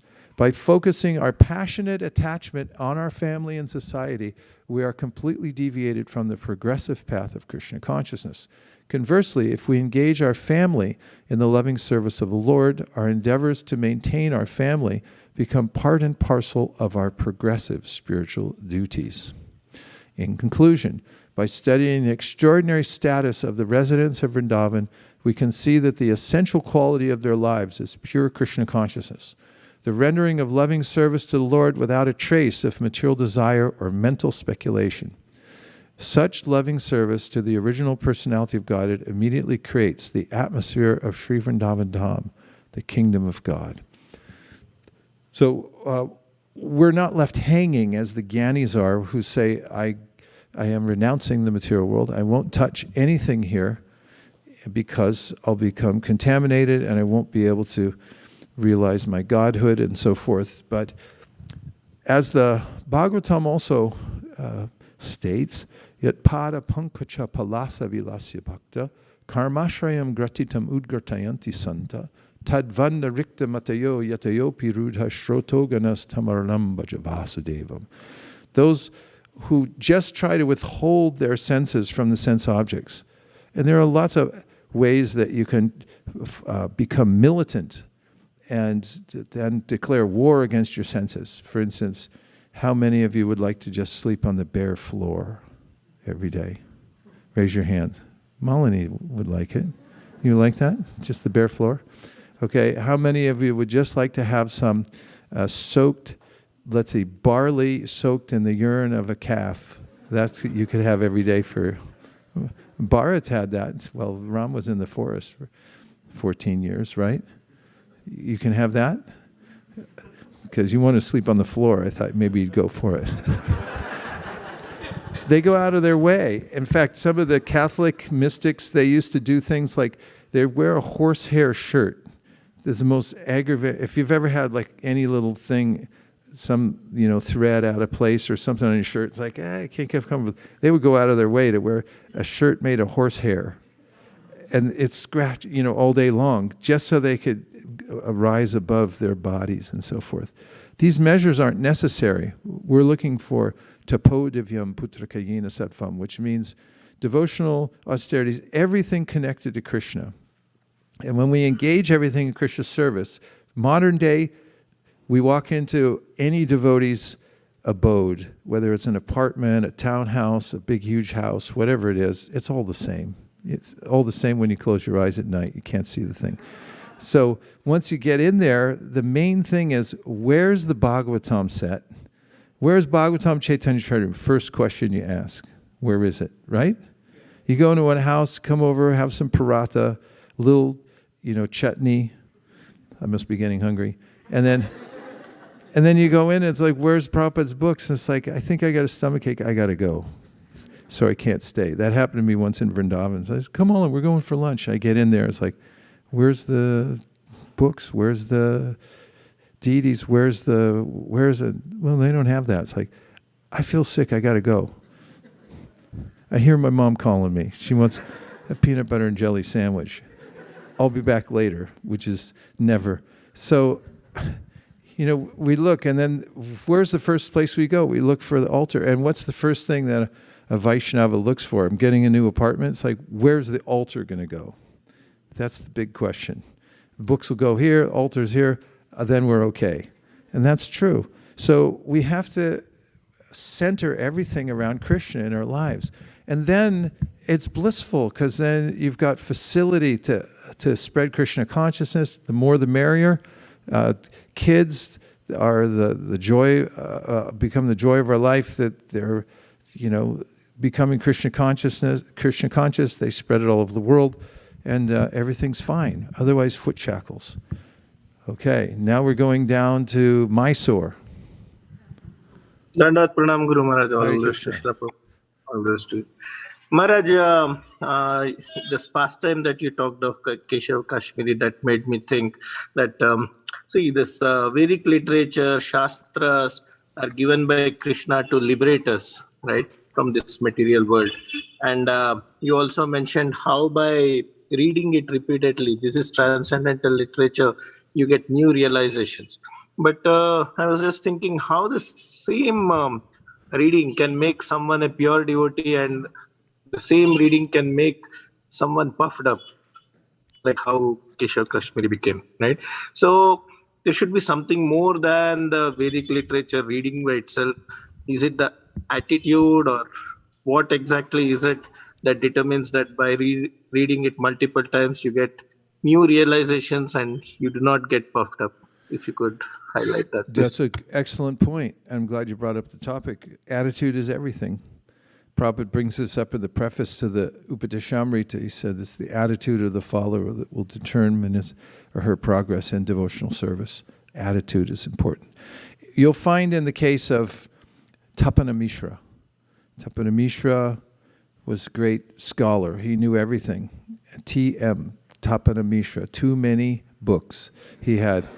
And in that section, there's a verse that says, don't become a bookworm. Don't read too many books. The attitude sometimes is, I'm reading all these things because then I'll have an edge.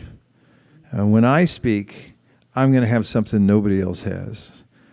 And, it's like they may say, but I'm going to bring out something else, a different opinion from another Shastra. You get into this mood of one-upsmanship in Shastra. This is the wrong attitude. Prabhupada used to say that we only need a few books. You just need the Bhagavatam, the Chaitanya Charitamrita, Nectar Devotion. It's like, nah, that's not enough. I got to have more. I'm going to Lodi Bazaar. I'll load up a rickshaw full of books. And Prabhupada once said, he said, this process is so simple, chant Hare Krishna. If you can actually discipline yourself to sit down for longer and longer periods of time and hear the holy name and chant with feeling, even if it's for 10 seconds, I mean, in the span of chanting at least 16 rounds, then you'll attain perfection in life. But he said, he didn't say all that, that was my commentary. But he said, I noticed that, and it's in a purport, that my disciples, it's a simple process, chant Hare Krishna, but they're collecting so many austere books. Austere means like I'm not actually getting any nectar from them. It's satisfying this need I have to know everything. Of course, it's not bad to be well read. One should be, and we should know all the relevant scriptures. We should be Shastra Sunipuna, that we know how everything connects together, what the Vaishnava canon is, what the various opinions of the acharyas are. That's okay. But if we become bookworms and read too many things, then we become confused, like Tapada Mishra. And then he didn't know the goal of life, so he was in a little bit of a depression. He was praying for help, and then he had a demigod-like person, like a Gandharva, very beautiful, appeared to him in a dream and said, you need to meet Nimai Pandit, who's right now in East Bengal. So he woke from his dream. He happened to go to the Ganga, and when he was there, Chaitanya Mahaprabhu was there. And so he submitted himself to Chaitanya Mahaprabhu, said, I don't know what to do. I've read too many books. And then Chaitanya Mahaprabhu says, chant Hare Krishna, go to Vanaras. And he gave him the specific purpose behind the Shastras, to worship Krishna, to chant Hare Krishna. So we should read in a devotional mood and look at Chaitanya Mahaprabhu's example. He heard the pastime of Dhruva Maharaj, Prahlad Maharaj over and over again. You can read the Bhagavatam and the Bhagavad Gita many, many times, and there's always a new meaning that comes out. So we should read, but with the purpose of, there's a couple purposes. Prabhupada said, know enough verses from the Bhagavad Gita that you can teach it in public and be authoritative. You know where everything is. So he told my godbrother Madhavananda Prabhu, I have to confirm this, but I think he told me years ago that like 40 or 60 verses, if you know, from the Gita, well, then you can present Bhagavad Gita anywhere you go. And he said that would be good for you to do that. And also, if you become well acquainted, Prabhupada liked it if we specialize in one book. Know all of them, but he said, know something about everything and everything about something. And so in the Shastra, he liked it when devotees became very much acquainted with a particular book. Of course, you can move on and become acquainted with all of them. But if you pick from here and there and cherry pick, just so you can have this sense of, I know more than everybody else, that's the wrong attitude, and it doesn't help us to advance in devotional service. So one shouldn't become a bookworm. In fact, Srila Bhaktisiddhanta Saraswati Thakur, as you'll find in the Sri Bhaktisiddhanta Vaibhav, didn't allow his students, his disciples, to keep a library in their rooms for this very purpose. He didn't want them to, apparently, get into that mood. Although he did ask them to study specific philosophies and compare them to Gaudiya Vaishnavism so they could present it in public and give people siddhanta in articles and in public speeches. I hope that helps, but main thing is we don't know all the books. I mean, if you just make it your life's goal to get a PhD in the Srimad Bhagavatam and the Chaitanya Charitamrita, you're not going to come to the end of it in this lifetime. Especially if you take a little time to read Dhruva and Prahlad 100 times each. And you memorize a few chapters, you know all the verses in this one and that one, just because, if you go deeply within just what we have, then you'll know enough to go back to Godhead, for sure. And you say, okay, there's more cantos in the higher planets. That's in Tattva Sandarbha. 12 cantos, okay, go to a higher planet, you can get thousands of cantos. And we can imagine if we get those shipped here, and how that's going to be taking them door to door. Okay, you want the Bhagavatam set? That'll cost you $10 million, plus you have to move out of your house because there's no place to put them. So there's always more that we can go into, but take what we have. So Prabhupada made this point. He said, assimilate what you have first. He said, that's my point. You can read previous acharyas, but assimilate what you have first. Did you learn the Gita even? How about the Sri Upanishad or Upadeshamrita? Those are low-hanging fruits. And if you haven't taken advantage of that, but you like to pick and choose from like, well, I know this, I know that, then you may not be going deeply within the devotional mood of the Shastras. Okay. Prabhu, you had a point? Yes. The clock's running down. And I'll keep my answers shorter. Prabhuji, very small thing, like the verse which Prabhuji mentioned on Zoom. So, ko vidatasya, right? With a sword of knowledge, we cut down all the karma grandhis. So in that, I just remember one class which Radheshyam Prabhu shared. So on this verse, so he was telling that, so by the sword of knowledge, we definitely cut down, but to lift that sword, we need the bala, the power, and that comes from Balram. And like in our life, like how we see it comes from Guru and all our, in our life, the acharyas, the Siksha Gurus and Diksha Guru. So by serving them, those that sort of knowledge we can lift, and the meaning is that we get realization from like whatever knowledge we get, that become realization by serving the great soul, and then that actually cut down our attachments in this world, basically. Yeah, as Shastra says, Yasya Devi para bhaktir yata Devi tata garao tasyaite katita hyarta prakashanti mahatmanaha. Only unto those who have implicit faith in the Guru and in Krishna simultaneously, to those, the imports of the Vedic knowledge are revealed. And also, Nayamatma pravachanena labhyona medayana bahuna shutena mami vaisha vrinute tenas labhyas tashaisha eva vrinute tanun swam, which means that you may become very expert in this or that, like you're the smartest person who ever lived, or you can speak better than everybody else, and so forth. He said, but it doesn't mean that you're going to get bhakti, because first of all, bhakti doesn't come from any material endeavor or expertise. It comes from Krishna, whomever he chooses. Nonetheless, your point is valid, and it's very important. Now, Prabhupada emphasized, like, as a disciple, I went and sat in front of Prabhupada in San Francisco, and he said, you must also read my books. So then when that order comes, then you have to read them.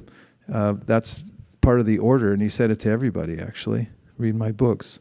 So then, yes, we get the bala from the Guru, who's a representative of Baladev, but then what did he say? How do you get it? Read the books. That's important, a point also. But it requires this, it's not a material endeavor. It's not intellectual, but it has to do with, devotional connection, as you're saying, to the internal energy. Prabhu, please give this devotee a microphone. Prabhu, even after one has some understanding of the scriptures, the pull of Maya and our own desires and needs, they pull you back, and it becomes difficult to get out of that attachment and other things. So how does one weaken that hold and progress on the spiritual path? It's very important to have a clear Shastric knowledge, as we heard from the verse, and as you indicated, and others, that as Krishna says in the Bhagavad Gita, Gyanagni sarvakarmanam basmasat kurite tata, that just as a fire burns to ashes, unlimited wood supplied to it, so similarly, spiritual knowledge burns all the karma up. How does it do that? Because we're compelled by the previous impressions that we have within our heart to act in a certain way. That's what it means to follow Maya's path, that I follow my crab-like thing own path. There is no own path. That's Maya's path. That she gave you a little chit and said, here's what you do today. And it's like, okay, whatever you say. But this is something we're forced into right now because of what we did before. Like people act in a certain way and they think, this is my idea that I like country and Western music. It's not your idea. Well, it is your idea, but it's an imposition on you from your previous experiences. It's not free choice. So when one gets spiritual knowledge, it burns up that nature or the way that we're impelled to act in a certain way, and we can rise to higher ground. So Krishna says at the end of the 3rd chapter, when he's answering Arjuna's questions, how do we overcome these unreasonable material desires that force us to do things we don't want to do? And Krishna says, Evam buddhi param buddhva samstabhyatmanamatmana jahishatram mahabaho kama rupam dvarasadam. So you have to fortify your intelligence. And when your intelligence becomes fortified, it becomes the ruler of the hierarchy of the mind and the senses. And if you can't depend on your buddhi when you're a soul and it gets contaminated and taken over, then you're finished. Because you're just using your intelligence to become duskriti. Kriti means expert, and du means bad. So you're really good at doing bad things, which is modern society. It's like they're really good at everything, but it's bad. It's wrong-headed. People have the wrong ideas. So when we get clear spiritual knowledge from Krishna in the Bhagavad Gita, then our intelligence becomes fortified and we're able to make really good decisions. And not only that, Krishna says, Tesham satata yuktanam bhajatam priti purvakam dadami buddhi yogam tam yena mamupayanti te. That if you're devotional, if you try to serve me with love, even if you're not so good at Shastra or you don't like to read or you don't even, like I don't even have a guru, if you're sincere and you try, then Krishna from within the heart, he'll give you intelligence. He's so liberal, he just wants to help everybody. So he gives the intelligence how to overcome the obstacles of the material world. So we're never without help. Krishna is always helping us from within the heart, but Prabhupada said, God helps those who help themselves. He said, helping oneself means putting oneself in front of transcendental sound vibration. So we have to develop our intelligence to know the difference between listening to the vibration in the material world, some kind of, I don't know, I don't want to sing any songs here, but then there's that, like, and then you have the sound vibration of the spiritual world. And if you check them out side by side, they have very different quality. And then to the contaminated mind and senses, like, oh, let me listen to this. But as we become purified by hearing transcendental sound vibration, touching the Dham, associating with pure devotees, we start to develop a taste for it. And we think like, no, I like this better. That's when we start to come over to the safe side. And when we get some ruchi, it's like in the beginning, we're pushing a big boulder up a hill. And when it gets to the top, and then it's going down the other side, it starts to roll. It starts to roll down, and now...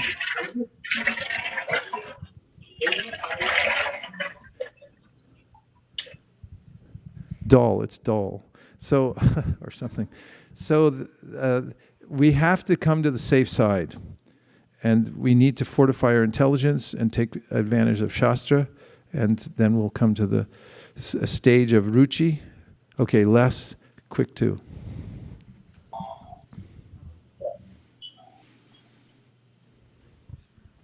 Hare Krishna, Guru Maharaj. Thanks for this wonderful class. A little closer. Can I? Yeah. I had the fortune of going to Jagannath Puri and Gambhira this Gaur Purnima, and I was really missing your association. I mean, you weren't there at that time, so but thanks a lot for making my trip complete by revealing all these amazing pastimes. I had a question. I mean, this is probably my 4th or 5th time in Jagannath Puri, and luckily I was able to overlook the outside external coverings which is present in a lot of dhams. My question is not regarding what to do when you have those coverings, but my question is more like, why do you have those coverings in the holy dhams, like especially in Vrindavan and Jagannath Puri especially, actually?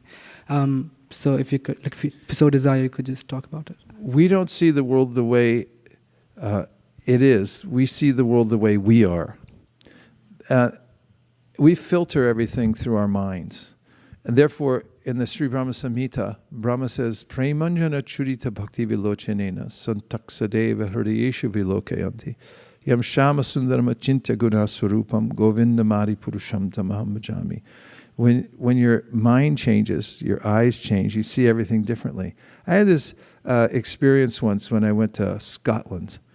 And we had traveled a long time, and I got there at night, and a couple things happened. We went to the mangalacharana, and the sun started coming up, and I'm sitting there chanting japa. First thing I realized was Gornitai was the Gornitai I grew up with in San Francisco. Somehow or other, they took a boat and went to Scotland. I was like, how'd you get here? And they're looking at me, how'd you get here? And so, anyway, that was besides the point. But as I was sitting there and I was seeing all the beautiful deities and the pictures of Krishna on the wall, and I was chanting japa, I had this feeling that Krishna's always there. He's always there in his personal form, everywhere. I just can't see him because of my state of consciousness, which is that I don't really want to see him. I want to see what I want to see. I don't want to see Krishna. In fact, in Mahaprabhu's book that he came out with on bhakti, he asked this question. It's a very challenging question. If Krishna comes to you right now and says, let's go back to Godhead, will you tell him to wait? No. Yeah, think about it. You have, what about fill in the blanks? Yeah, but, and this is, kind of our conundrum. I'm absorbed in everything that I want to do. So we see the Dham according to the covering because of our own sense of a tendency to see matter, because our minds are absorbed in matter. They become like jada buddhi. It become like part of the material world, because whatever they associate with. Prabhupada once said, then they become like. Prabhupada once said that you meditate on a stone house. I want to live in a stone house. Anybody like stone houses? I mean, they're kind of nice, right? Big stones and, fancy fireplace, stone house. You know what I'm talking about, right? You don't see any here in California. You got to go somewhere else. Stone house. So he says, meditate in a stone house, live in a stone house, then your mind becomes stone. Because that's what you're meditating on. I got a stone house. I want a stone house. I paid $5 million for a stone house. Then you become stone. Because we become whatever we associate with. So due to our tendency to always see matter, to be absorbed in matter, and think that's my refuge, then wherever we go, including the Dham, we're only allowed to see this covering on the outside. And so we have to actually amend our own consciousness. And the way to do that when we go to the Dham is to hear and chant. Because as Srila Bhaktisiddhanta Saraswati Thakur said in a lecture, when our Prabhupada went there as a Bhai and had sat down at the yatra, he could only go for 1 day out of the 10 because he was so busy with family life and his business. So he went there, and Srila Bhaktisiddhanta was speaking on the last night, and there was an opportunity that everyone could go to see Sheshashayi Vishnu. It was last darshan possible. And so most of the crowd cleared out. And Prabhupada stayed there, and he listened. And Srila Bhaktisiddhanta was giving a lecture to a very sparse crowd. And in it he said, what will they see? Because you see by hearing. You don't see by going and be a looky-loo. We're not on a National Geographic tour here. Like click, click, click, click. Just try to be in a devotional mood and you'll see Krishna everywhere. So I had that thought in Scotland. I was thinking Krishna's always there. His personal form's always there. But you could only see it when you're absorbed in that mood of bhakti and you want to see it. So to those who are extremely desirous And they develop that desire by association with devotees who just are always eager to see Krishna. Then we can also, Krishna reveals himself to those who want to see. Balaram. Hare Krishna Maharaj. It's also a protection, I'm sorry. In the Brahma Samhita, you'll find that the Dham is surrounded by protectors. Lord Shiva's there in Vrindavan. You go see Lord Shiva before you go in the Dham and say, can we come in? Because he's protecting all the gates of Vrindavan. And you read in the Brahma Samhita in the early verses, it's surrounded by all kinds of weapons and people standing there because they don't want any goofballs coming in. It's like, dum-dee-dum-dee-dum. Hey, you left your shoes on. It's like, no, this is a rarefied atmosphere. It's filtered. So it's covered over for those who are not yet completely serious in Krishna consciousness. Prabhu. You mentioned that Mahaprabhu had this moment where he realized that his mission was completed and that he would go into his different mood. I was wondering what the specific indicators of that were in that moment. What did Advaita Acharya see that made him realize that now it's that his mission is completed here on this earth? Well, they have this inexplicable relationship as described by Kaviraj Goswami. Who can understand the relationship between Advaita Acharya and Lord Chaitanya? They're the same person. I mean, we have to understand that. In all of Lord Krishna's or Chaitanya Mahaprabhu's pastimes, departure evita shantanama bipetya, or any of the other verses that describe how personality of God is one, but he manifests himself in variety for his own enjoyment. So there's this rasa between Advaita Acharya, who's Mahavishnu.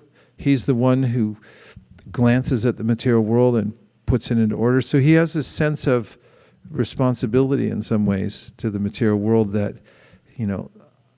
participating with the Shrishti Leela, which is eternal, and the souls are entrapped in the material world. And, he calls the incarnation of the Lord to come and is like, you deliver them. It's Krishna. He's Krishna. Krishna comes, however, and each one of the various manifestations of Krishna play individual roles. So Advaita Acharya calls the incarnation, as Chaitanya Mahaprabhu says, then when it's time, he tells me to go back.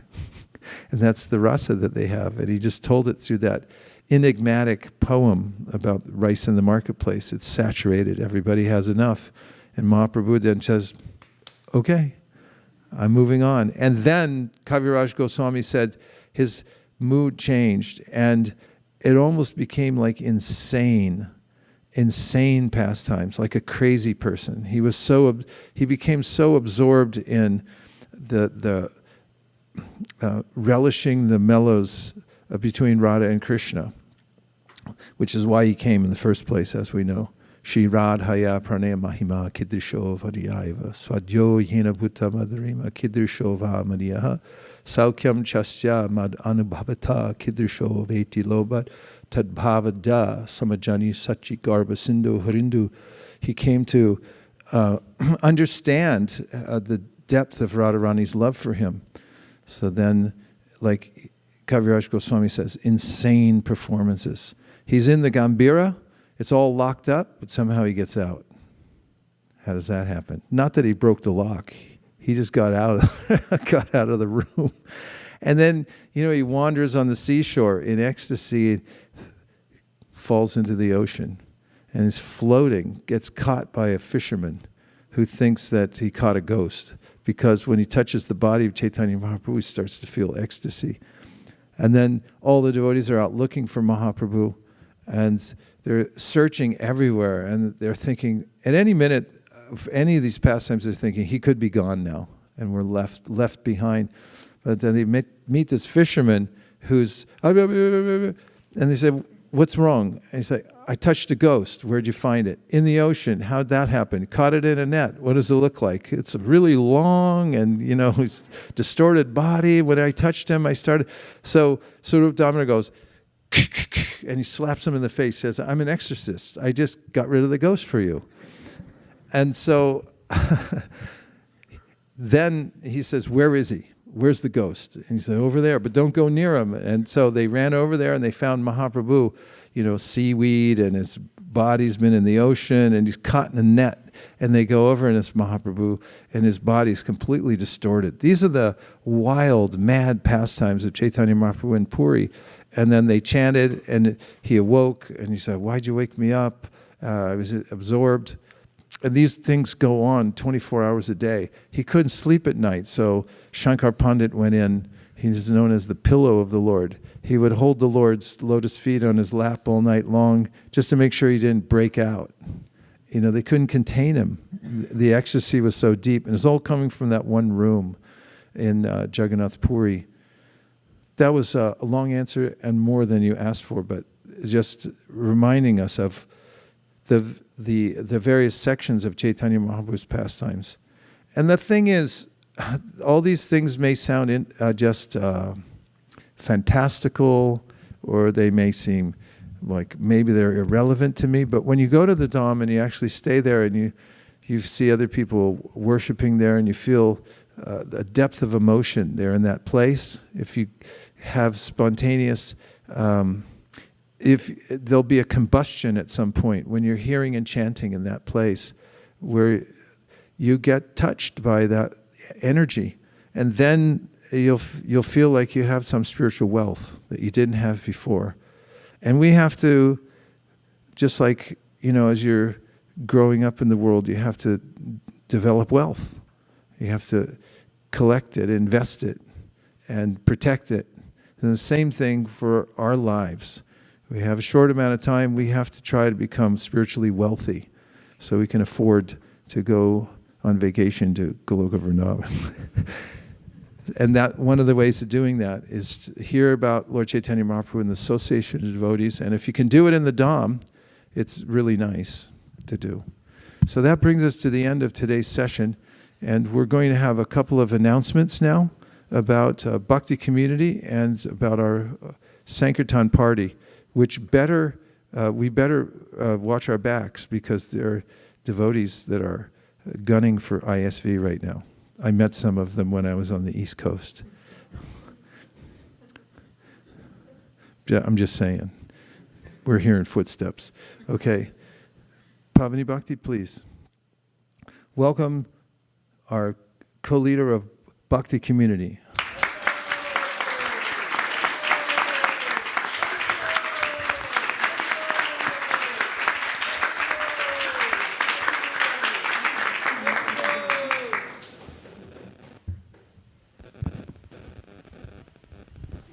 Hare Krishna, thank you for the warm welcome. But Bhakti community runs completely with the help of our excellent volunteers, and it's an online community, you all know. It's a community where whenever we give books to any newcomers, we would like to welcome them and join Bhakti community. Today when Maharaj was talking about, he almost transported us to Puri and Jagannath Puri and Pastimes, and he was mentioning that Dham is where the devotees are, and even if we cannot go to the Dham, it's fine. We are all here, and this is where we make Dham, where we talk about Krishna, and wherever we talk about Krishna, that's where Krishna is, and that's where even Yamaraj is, and there's no death at that place. I just learned about that recently. Exactly, that is what Bhakti community is doing. We are trying to bring people closer to Krishna and giving them Vaishnava Sangha, which is association of devotees. And by Vaishnava Sangha, we even measure ourselves by the moments newcomers spend their time with devotees. So our measurement is even called Vaishnava Sangha Lava. So it's written in the Shastras that the more we spend time, Sadhu Sangha, Sarva Shastra hoye, Lava Matra, Sadhu Sangha, Sarva Siddhi hoye. So the more we spend time with the devotees, the more we get perfection and knowledge about Krishna.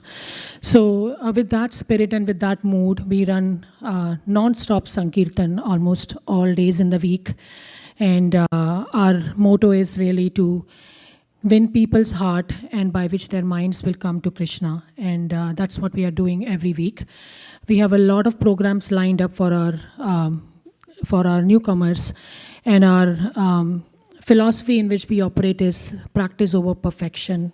We are not perfect. We do a lot of mistakes. We are learning along the way. We are iterating. We are growing, but we are doing non-stop Sankirtan. It starts from Monday. We have a session that goes on, which is called Bhakti On. Recently, we are doing a lot of affirmations in that session.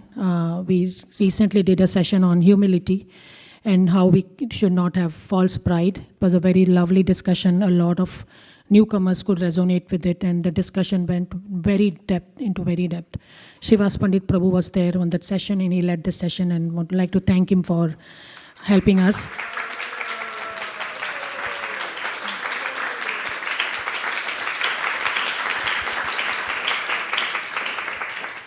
Then on Thursday, we run a series called Bhakti Circle, where we introduce newcomers systematically to simplified Krishna consciousness. Recently, I forgot the session, the last one we did.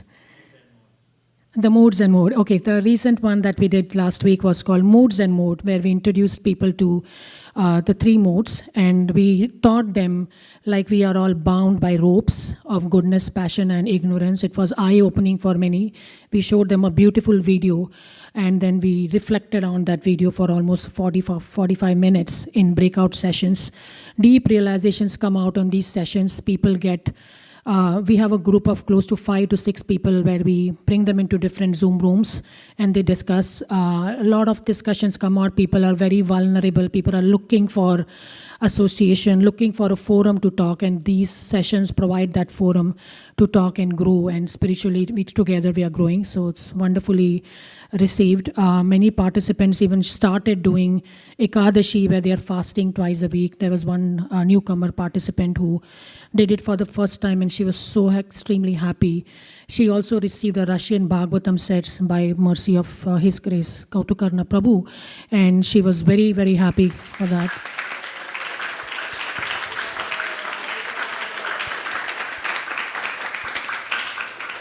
So thank you, Kautukarna Prabhu, especially for your tireless services. You bring people to Bhakti community. You constantly stay in touch with them. You constantly stay in touch with all of us so that we can stay in touch with them.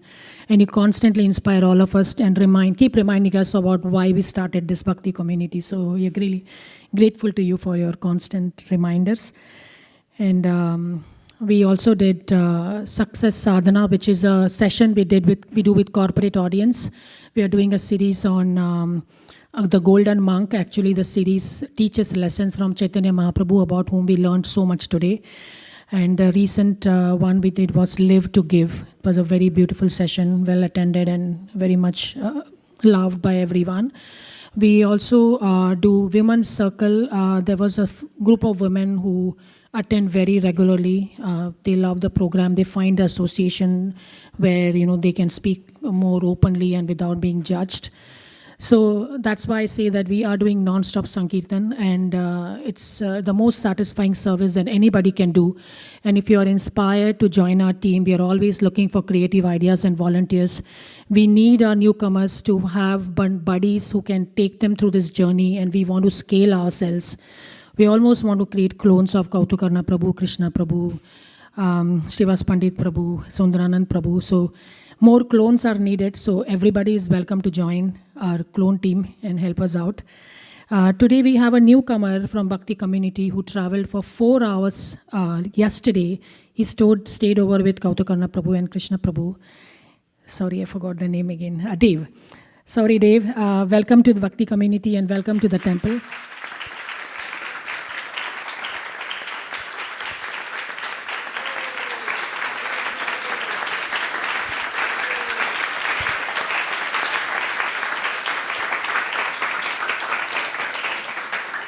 Prabhus, if you'd like to talk a few words about Dave, you want to introduce him to the group here? Yeah.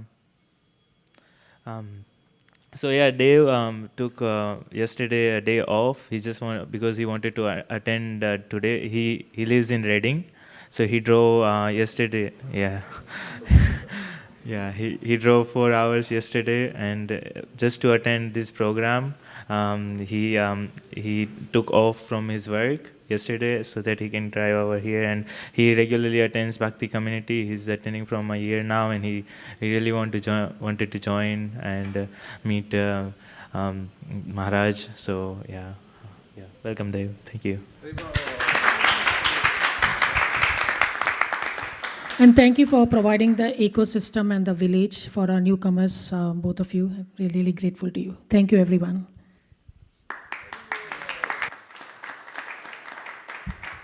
And now we hear from our Sankirtan department, from our co-Sankirtan leader, Malini Devi Dasi.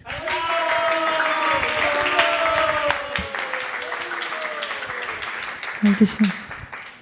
So we are continuing with our MSF Nrsingadev, and next Saturday is Nrsinga Chaturdasi. So we have today and tomorrow, the whole week, and then maybe next Saturday before we make the offering for Lord Nrsingadev. I also wanted to announce that the Bhadra Purnima goal for ISV has been discussed, and we kind of decided and praying for Lord Caitanya to fulfill it, but we want to distribute at least 2,500 Srimad Bhagavatam sets between Gaur Purnima to Bhadra Purnima. So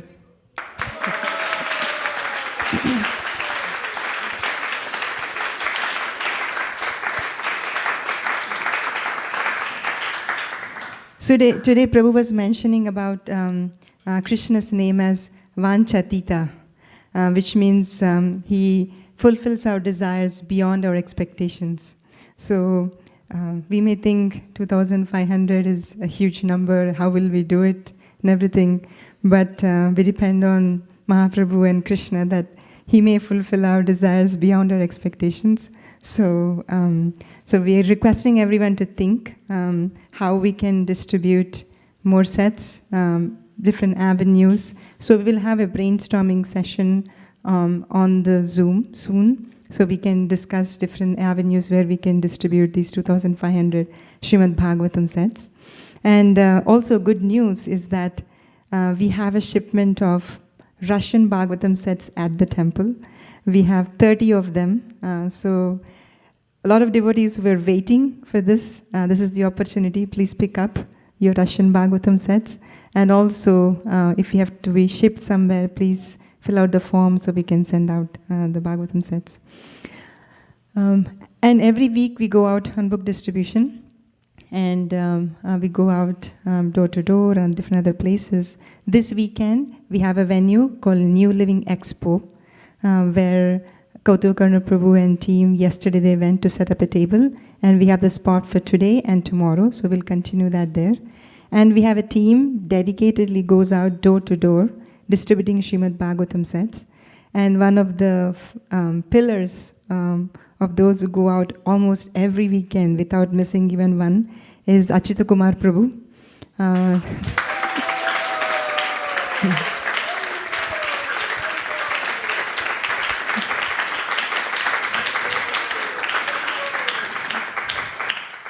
One thing I've seen is that he doesn't make a distinction about who is qualified to receive or who is not qualified to receive. He thinks that everybody should have a Bhagavatam. And Prabhu, if you can please come and share one of your stories from last week, door to door.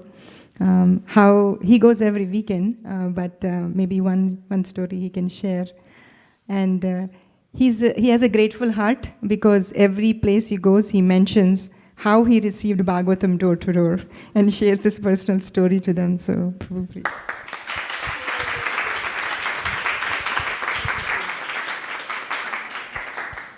Hare Krishna. We are so fortunate to go to book distribution last week. As Vaisesika Prabhu mentions, we went to touch the pavement, and then we all prayed, and then great devotees joined last week. Sundaranand Prabhu was there, Bal Mukund Prabhu was there, Sukeshwari Mataji was there, and Malini Mataji was there, and me and Rambabu Prabhu also joined. So when we were going, first we did one set, And then for the second house, one lady opened the door and then she was hesitant, but we could see that she wanted to take. So we convinced a little bit. And then it was a little austere. And then we came to another street where we talked to 3 different houses and all 3 of them took Bhagavatam. So one of them works at Apple, and then so as soon as we opened, me and Rambabu Prabhu also worked there, so we connected, and then he immediately took it. And then next door, one Mataji is watering her plants, and then we went, and then she was talking all different topics. So, all the devotees patiently listened for a long time, and then finally, when we talked about Bhagavatam, she told that she is also from Bhattacharya family, and she wants to take. So, called her husband, and finally she took the set. And then she gave some fruits, some oranges, which are like without taking the skin out, you can eat with the skin itself. Yeah. So, and then she took the set, and then she gave an address of another person who worked at Amazon. So we went to his house, and he was also very, very, eager, actually. We got good donations as well. So we feel very grateful that we got this opportunity to go door to door. Thank you.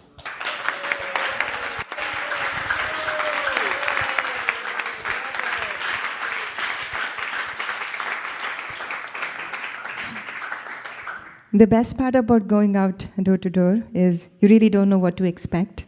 And a lot of people ask, what if people don't open the door, they are not nice to you. But when we go door to door, there is some purification, few times, but most of the time, Krishna actually points us to really, really nice people, and they're eagerly waiting to receive Srimad Bhagavatam. So if you haven't tried, this is a wonderful opportunity. Please come join us. We go out every weekend, so join us for half an hour, 1 hour, or 5 hours, 10 hours, whatever your heart desires. If you like to meet a lot of Westerners, there's a different team that go out. If you want to distribute Bhagavatam, we have a different team. If you want to distribute in corporates, we have a different team. If you want your kids to go out, we have a different team. So we try to accommodate everybody. So please come join us. Hare Krishna.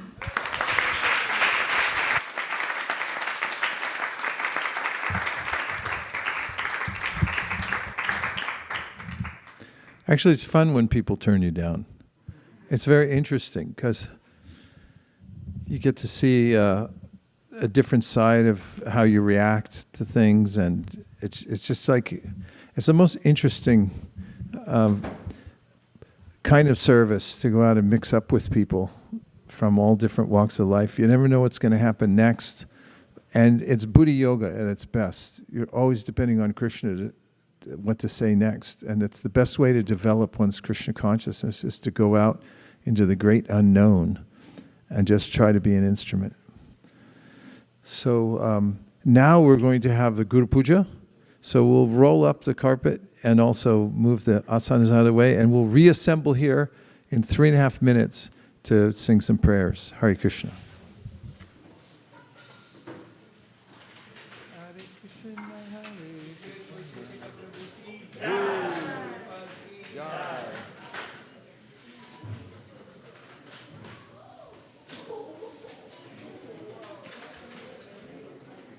Yeah.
Hari. 5, Krishna 4, Krishna 3, Krishna 2.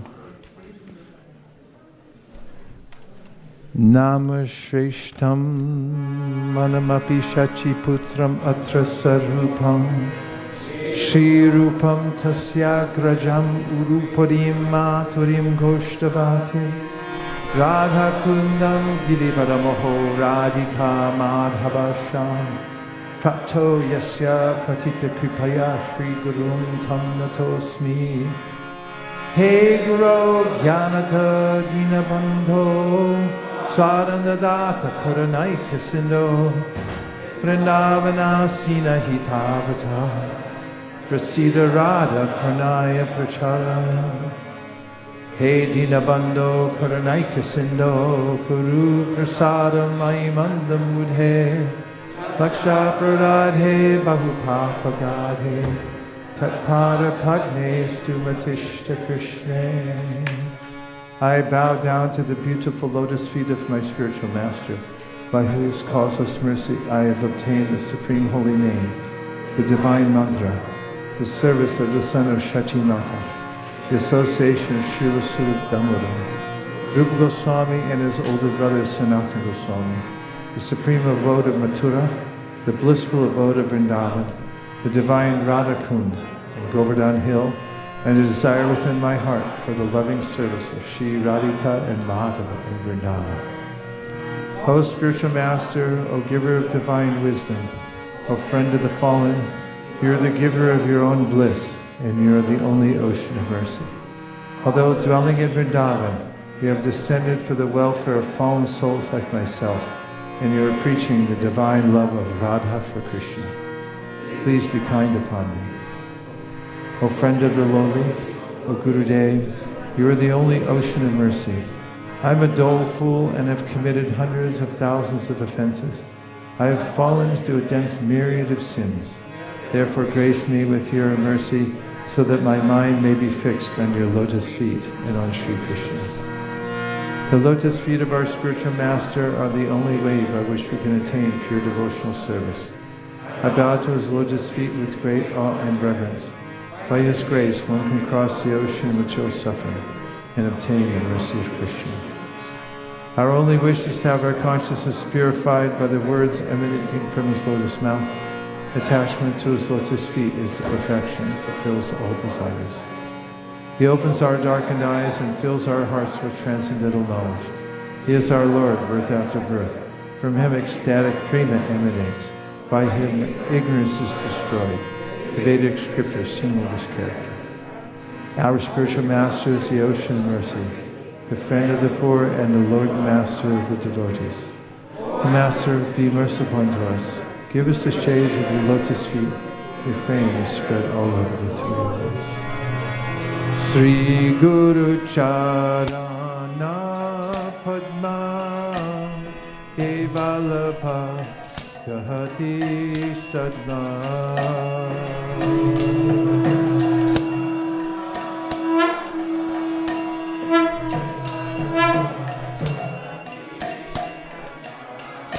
Vando Muri Sabadana Ma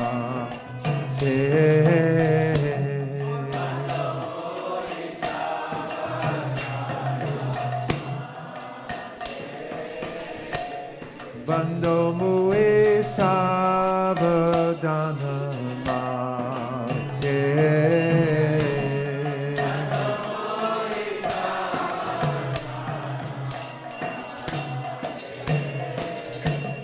Jahar Prasade Bhai Bhavato Viyaja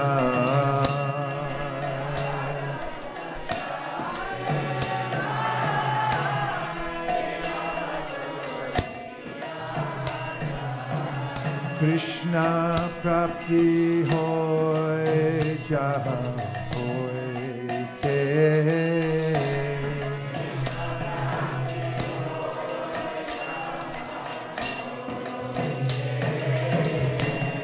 Guru Mukha Padma Bhakya Vakya Chitete Koriya Oikya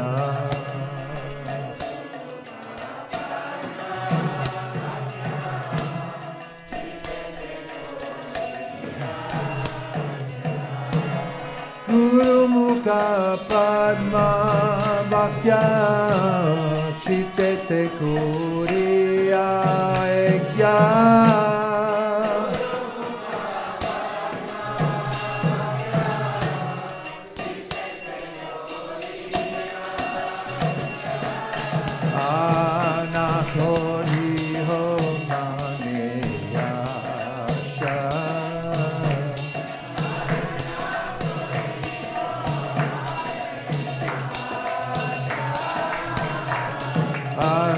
Kori ho mane asha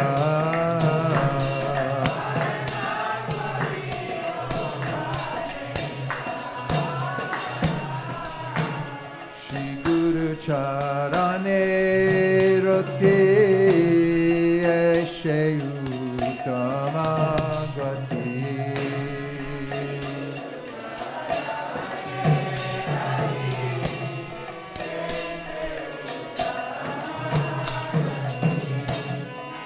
Guru Charane Rate Eshe Uttama Gate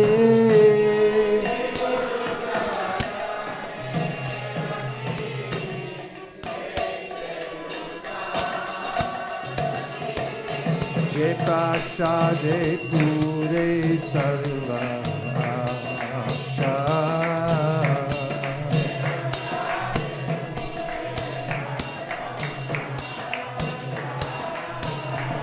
Jai Prasade Pure Sarva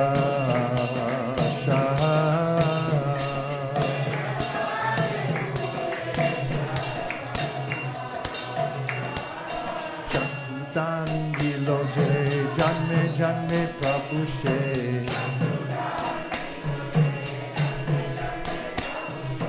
Vidya Gyan Hire Prokashita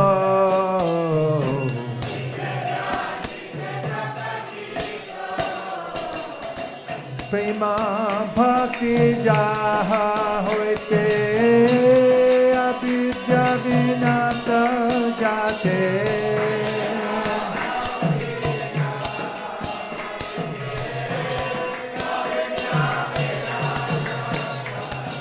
Prema Bhakti Jaha Hoite Avidya Vinata Jate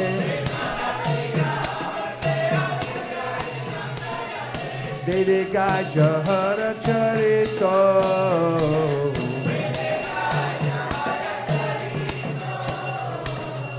Dede Gajahara Charito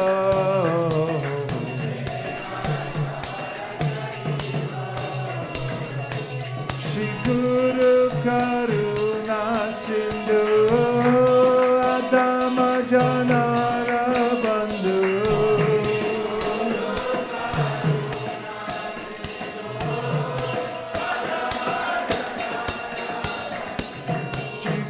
Karuna Sindhu Adama Janara Bandhu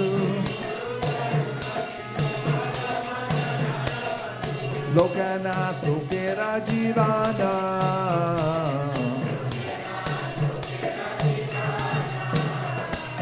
Lokanath Lokera Jivana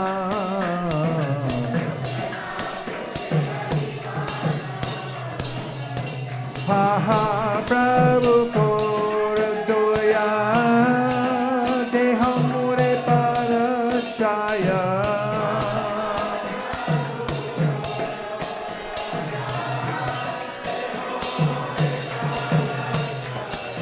Mahaprabhu Koradoya Dehamure Parachaya Eve Jashtu Shikti Bhuvana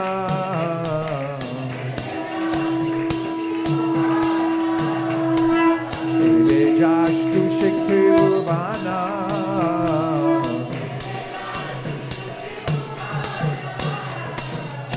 Ha ha Prabhu Koradoya Dehamure Parachaya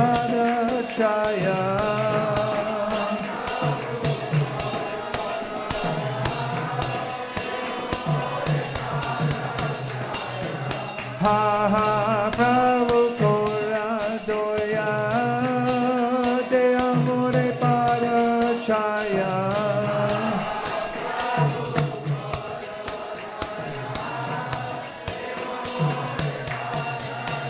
Jaya Prabhupada, Prabhupada, Prabhupada, Jaya Prabhupada.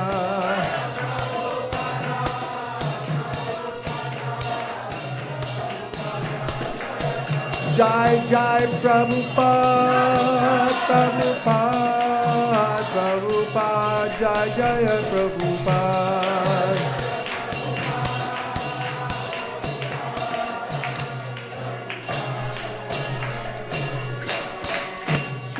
Nama Om Vishnu Padaya Krishna Prestaya Bhutale Srimate Bhaktivedanta Swaminiti Namine.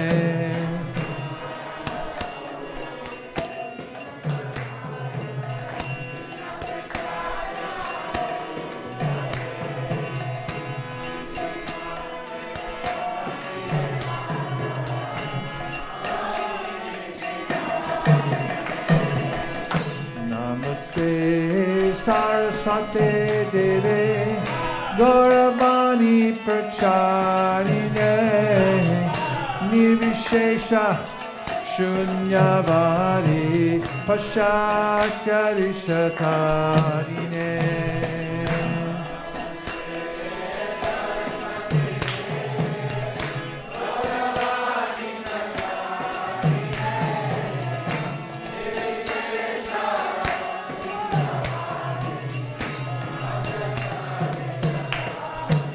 Jaya Shri Krishna Caitanya Prabhu Nityananda Sri Advaita Gadadhar Shivasadi Gaur Bhakta Vrinda.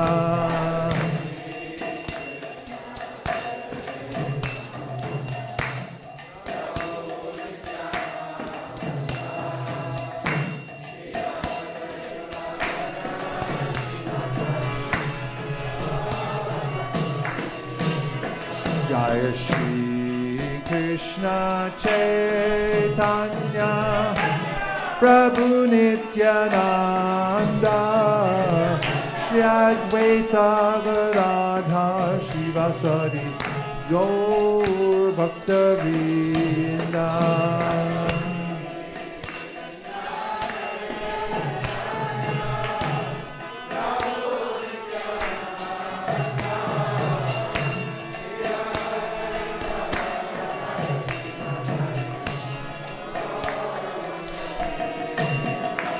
Jai Shri Krishna Chaitanya Prabhu Nityananda Shri Advaita Gadadhar Shivasadi Gaur Bhakta Vrinda.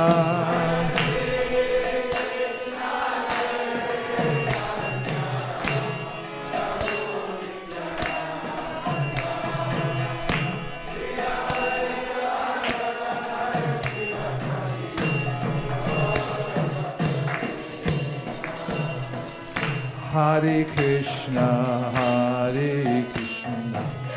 Krishna Krishna, Hare Hare, Hare Rama, Hare Rama, Rama Rama, Hare Hare.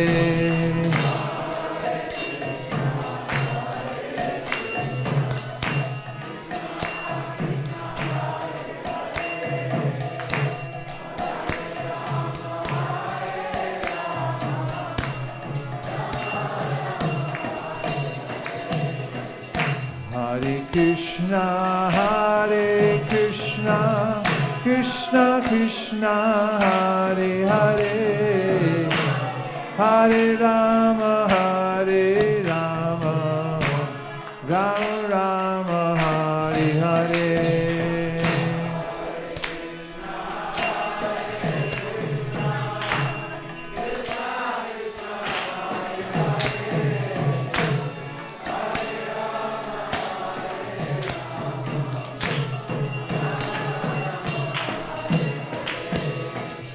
Hare Krishna, Krishna Krishna, Hare Hare, Hare Rama, Rama Rama, Hare Hare.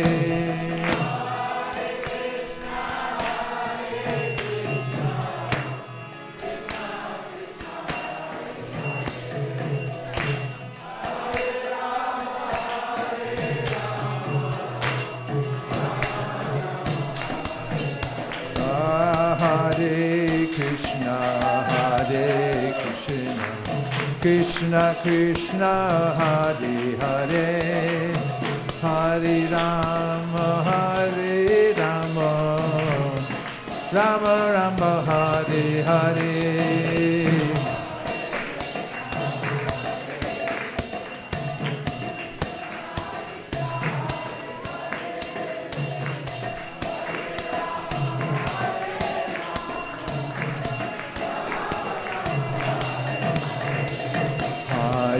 Krishna, Krishna Krishna, Hare Hare, Hare Rama, Rama Rama, Hare Hare.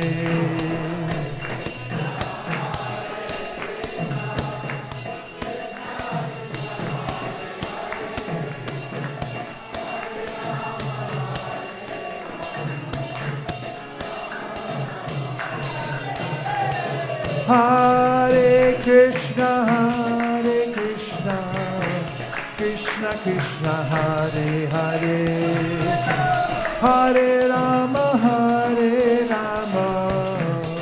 Rama Rama, Hare Hare.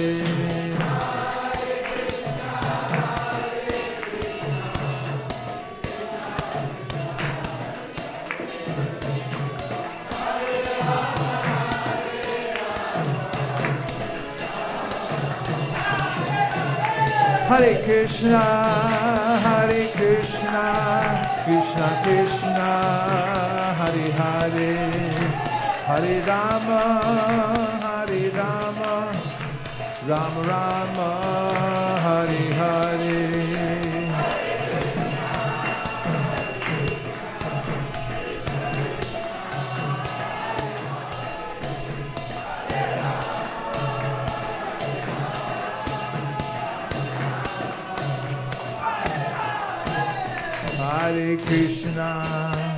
Hare Krishna, Krishna Krishna, Hare Hare, Hare Rama, Rama Rama, Hare Hare.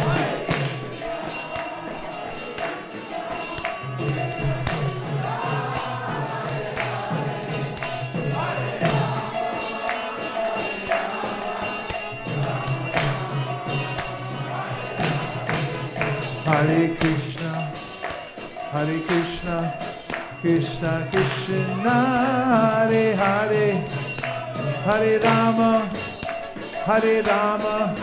Rama Rama, Hare Hare.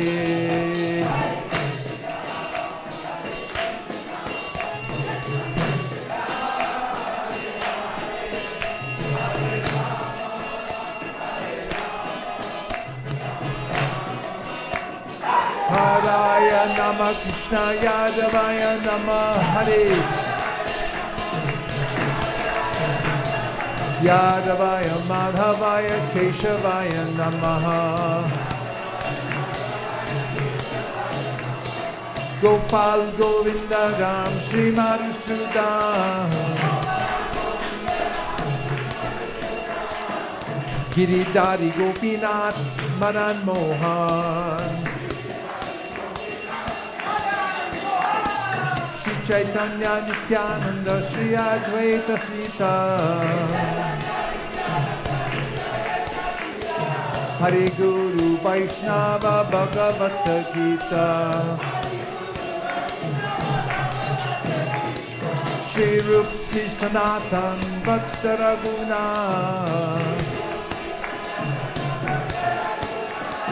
Sri Diva Gopal Bhatta Das Raghunath. Echai Gosar Kori Charana Vandam. Javite Vignana Shabisha Puran. Echai Gosai Jar Muitar Das.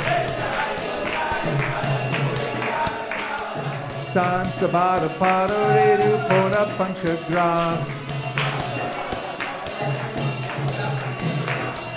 Tandera Chalan Sere Bhakta Sanibas. Janame Janame Hoye Abilas. Echai Gosai Jabe Brajik Hoilabas.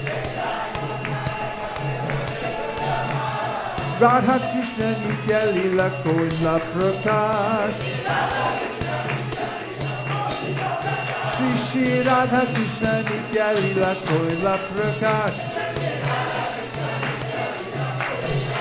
Bolo Anande Bolo Hari Bhaja Vrindavan. Bolo Anande Bolo Hari Bhaja Vrindavan. Shri Guru Vaishnava Pade Mojamiyaman. Shri Guru Vaishnava Padma Koriyash.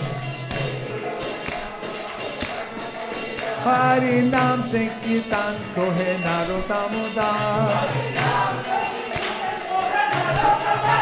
Hare Krishna, Hare Krishna, Krishna Krishna, Hare Hare, Hare Rama, Hare Rama, Rama Rama, Hare Hare.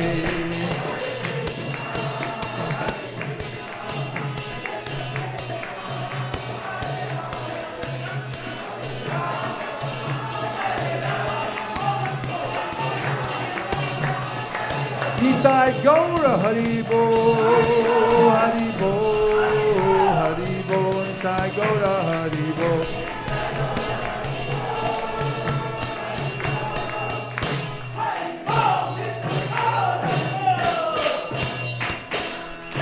Dago Premanande, Sharinam Sankirtan Ki, Sharinam Mantra Ki, Shri Harinam Prabhu Ki.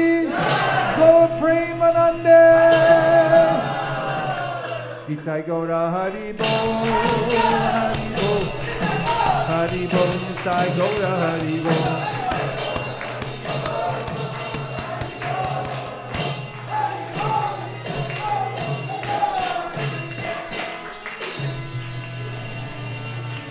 Jai Om Vishwapat Paramahamsa Parivrajagacharya Stotra Shishimad Abhay Charanara Vinda Bhakti Vedanta Swami Maharaj Srila Prabhupada Ki Jai.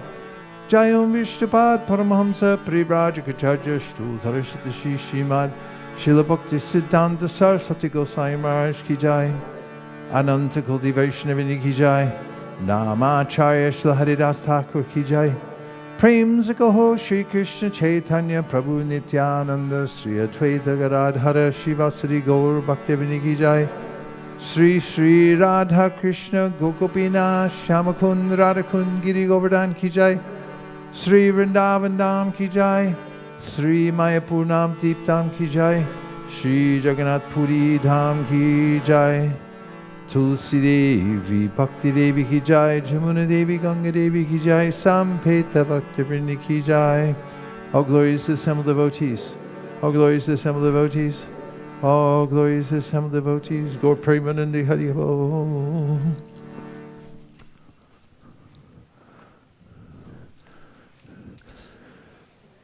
Today we have prasadam.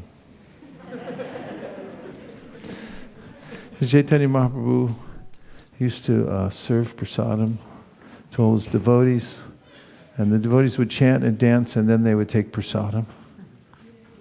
In Jagannath Puri, there's 54 offerings a day, and when devotees go to Vrindavan, then if they have some inside connection, they can get prasadam from the temple. And the Jagannath prasadam is famous all over the three worlds. So it's a very special quality. In fact, every Dham has its hallmark feature. In Vrindavan, it's the dust. In Mayapur, it's, I forget the holy names. And in Jagannath Puri, it's Jagannath prasadam. Do you have a letter to read? Oh, it's something else. Okay.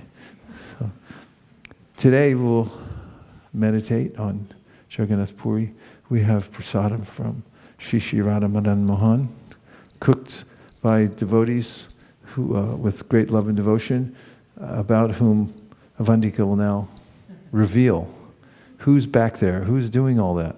Hare Krishna, today's prasadam was cooked by Hansapriya Mataji. Haribo! Any other announcement? This is on behalf of Hansapriya. She said that tomorrow we have the picnic, the ISV picnic, and everybody's invited to come. And it is really exciting if you assist the devotees by serving them who are going to the picnic. So there's a lot of opportunity today preparing for the picnic tomorrow. So Hansapriya Mataji requested if you can please come and volunteer for some time. They need some help in the kitchen. And she also needs some help from Prabhus because there are some heavy things to lift. It's a surprise what is going to be tomorrow, but you can get a sneak peek if you go today in the kitchen. So please do go and help for some time in the kitchen. There is one more thing I forgot to mention about this shloka cards that we wanted to do for exchange. And next Saturday will be Nrsimha Chaturdashi, so we will all learn Prahlad Maharaj's prayers, at least one prayer. And we send up a sign-up sheet to sign up for one prayer each. So this was the first one, the 798. So we gave out some index cards, but there's still some shlokas left for sign-up. We can do still today, and then you can learn it by Nrsimha Chaturdashi next Saturday. So bring all your cards, and we'll offer it to Lord Nrsimha Day on Nrsimha Chaturdashi. So that's the last Where one. are they listed? Prabhu, there was a Google sheet sent out on the Weekend Warriors, and I can send it out on ISKCON SV General as well. Okay. Thank you. Thank you, Prabhu. Hare Krishna. Sharirat Vijaja Jodendriya Tahika Jive Pele Vishaya Sagore Dharma Jeti Payati Loba Muisu Dhurnati Take Jeta Katita Sanshare Krishna Baradoyamor Tori Bareti Vajar Shaprasadana Dilobai Shayanam Ritapao Radha Krishna Gunagam Preme Dako Shri Chaitanya Nita Preme Dako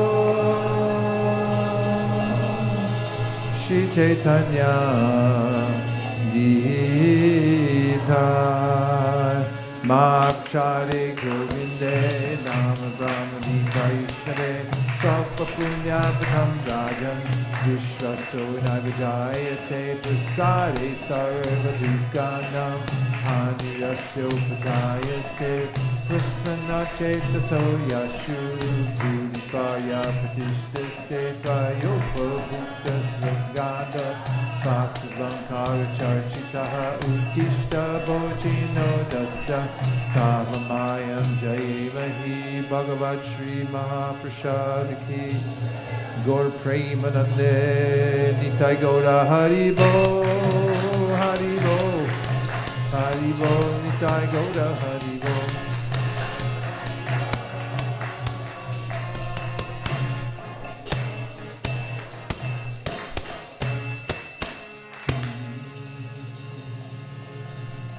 Please come take prasadam. Haribol. Ekarina Shakti.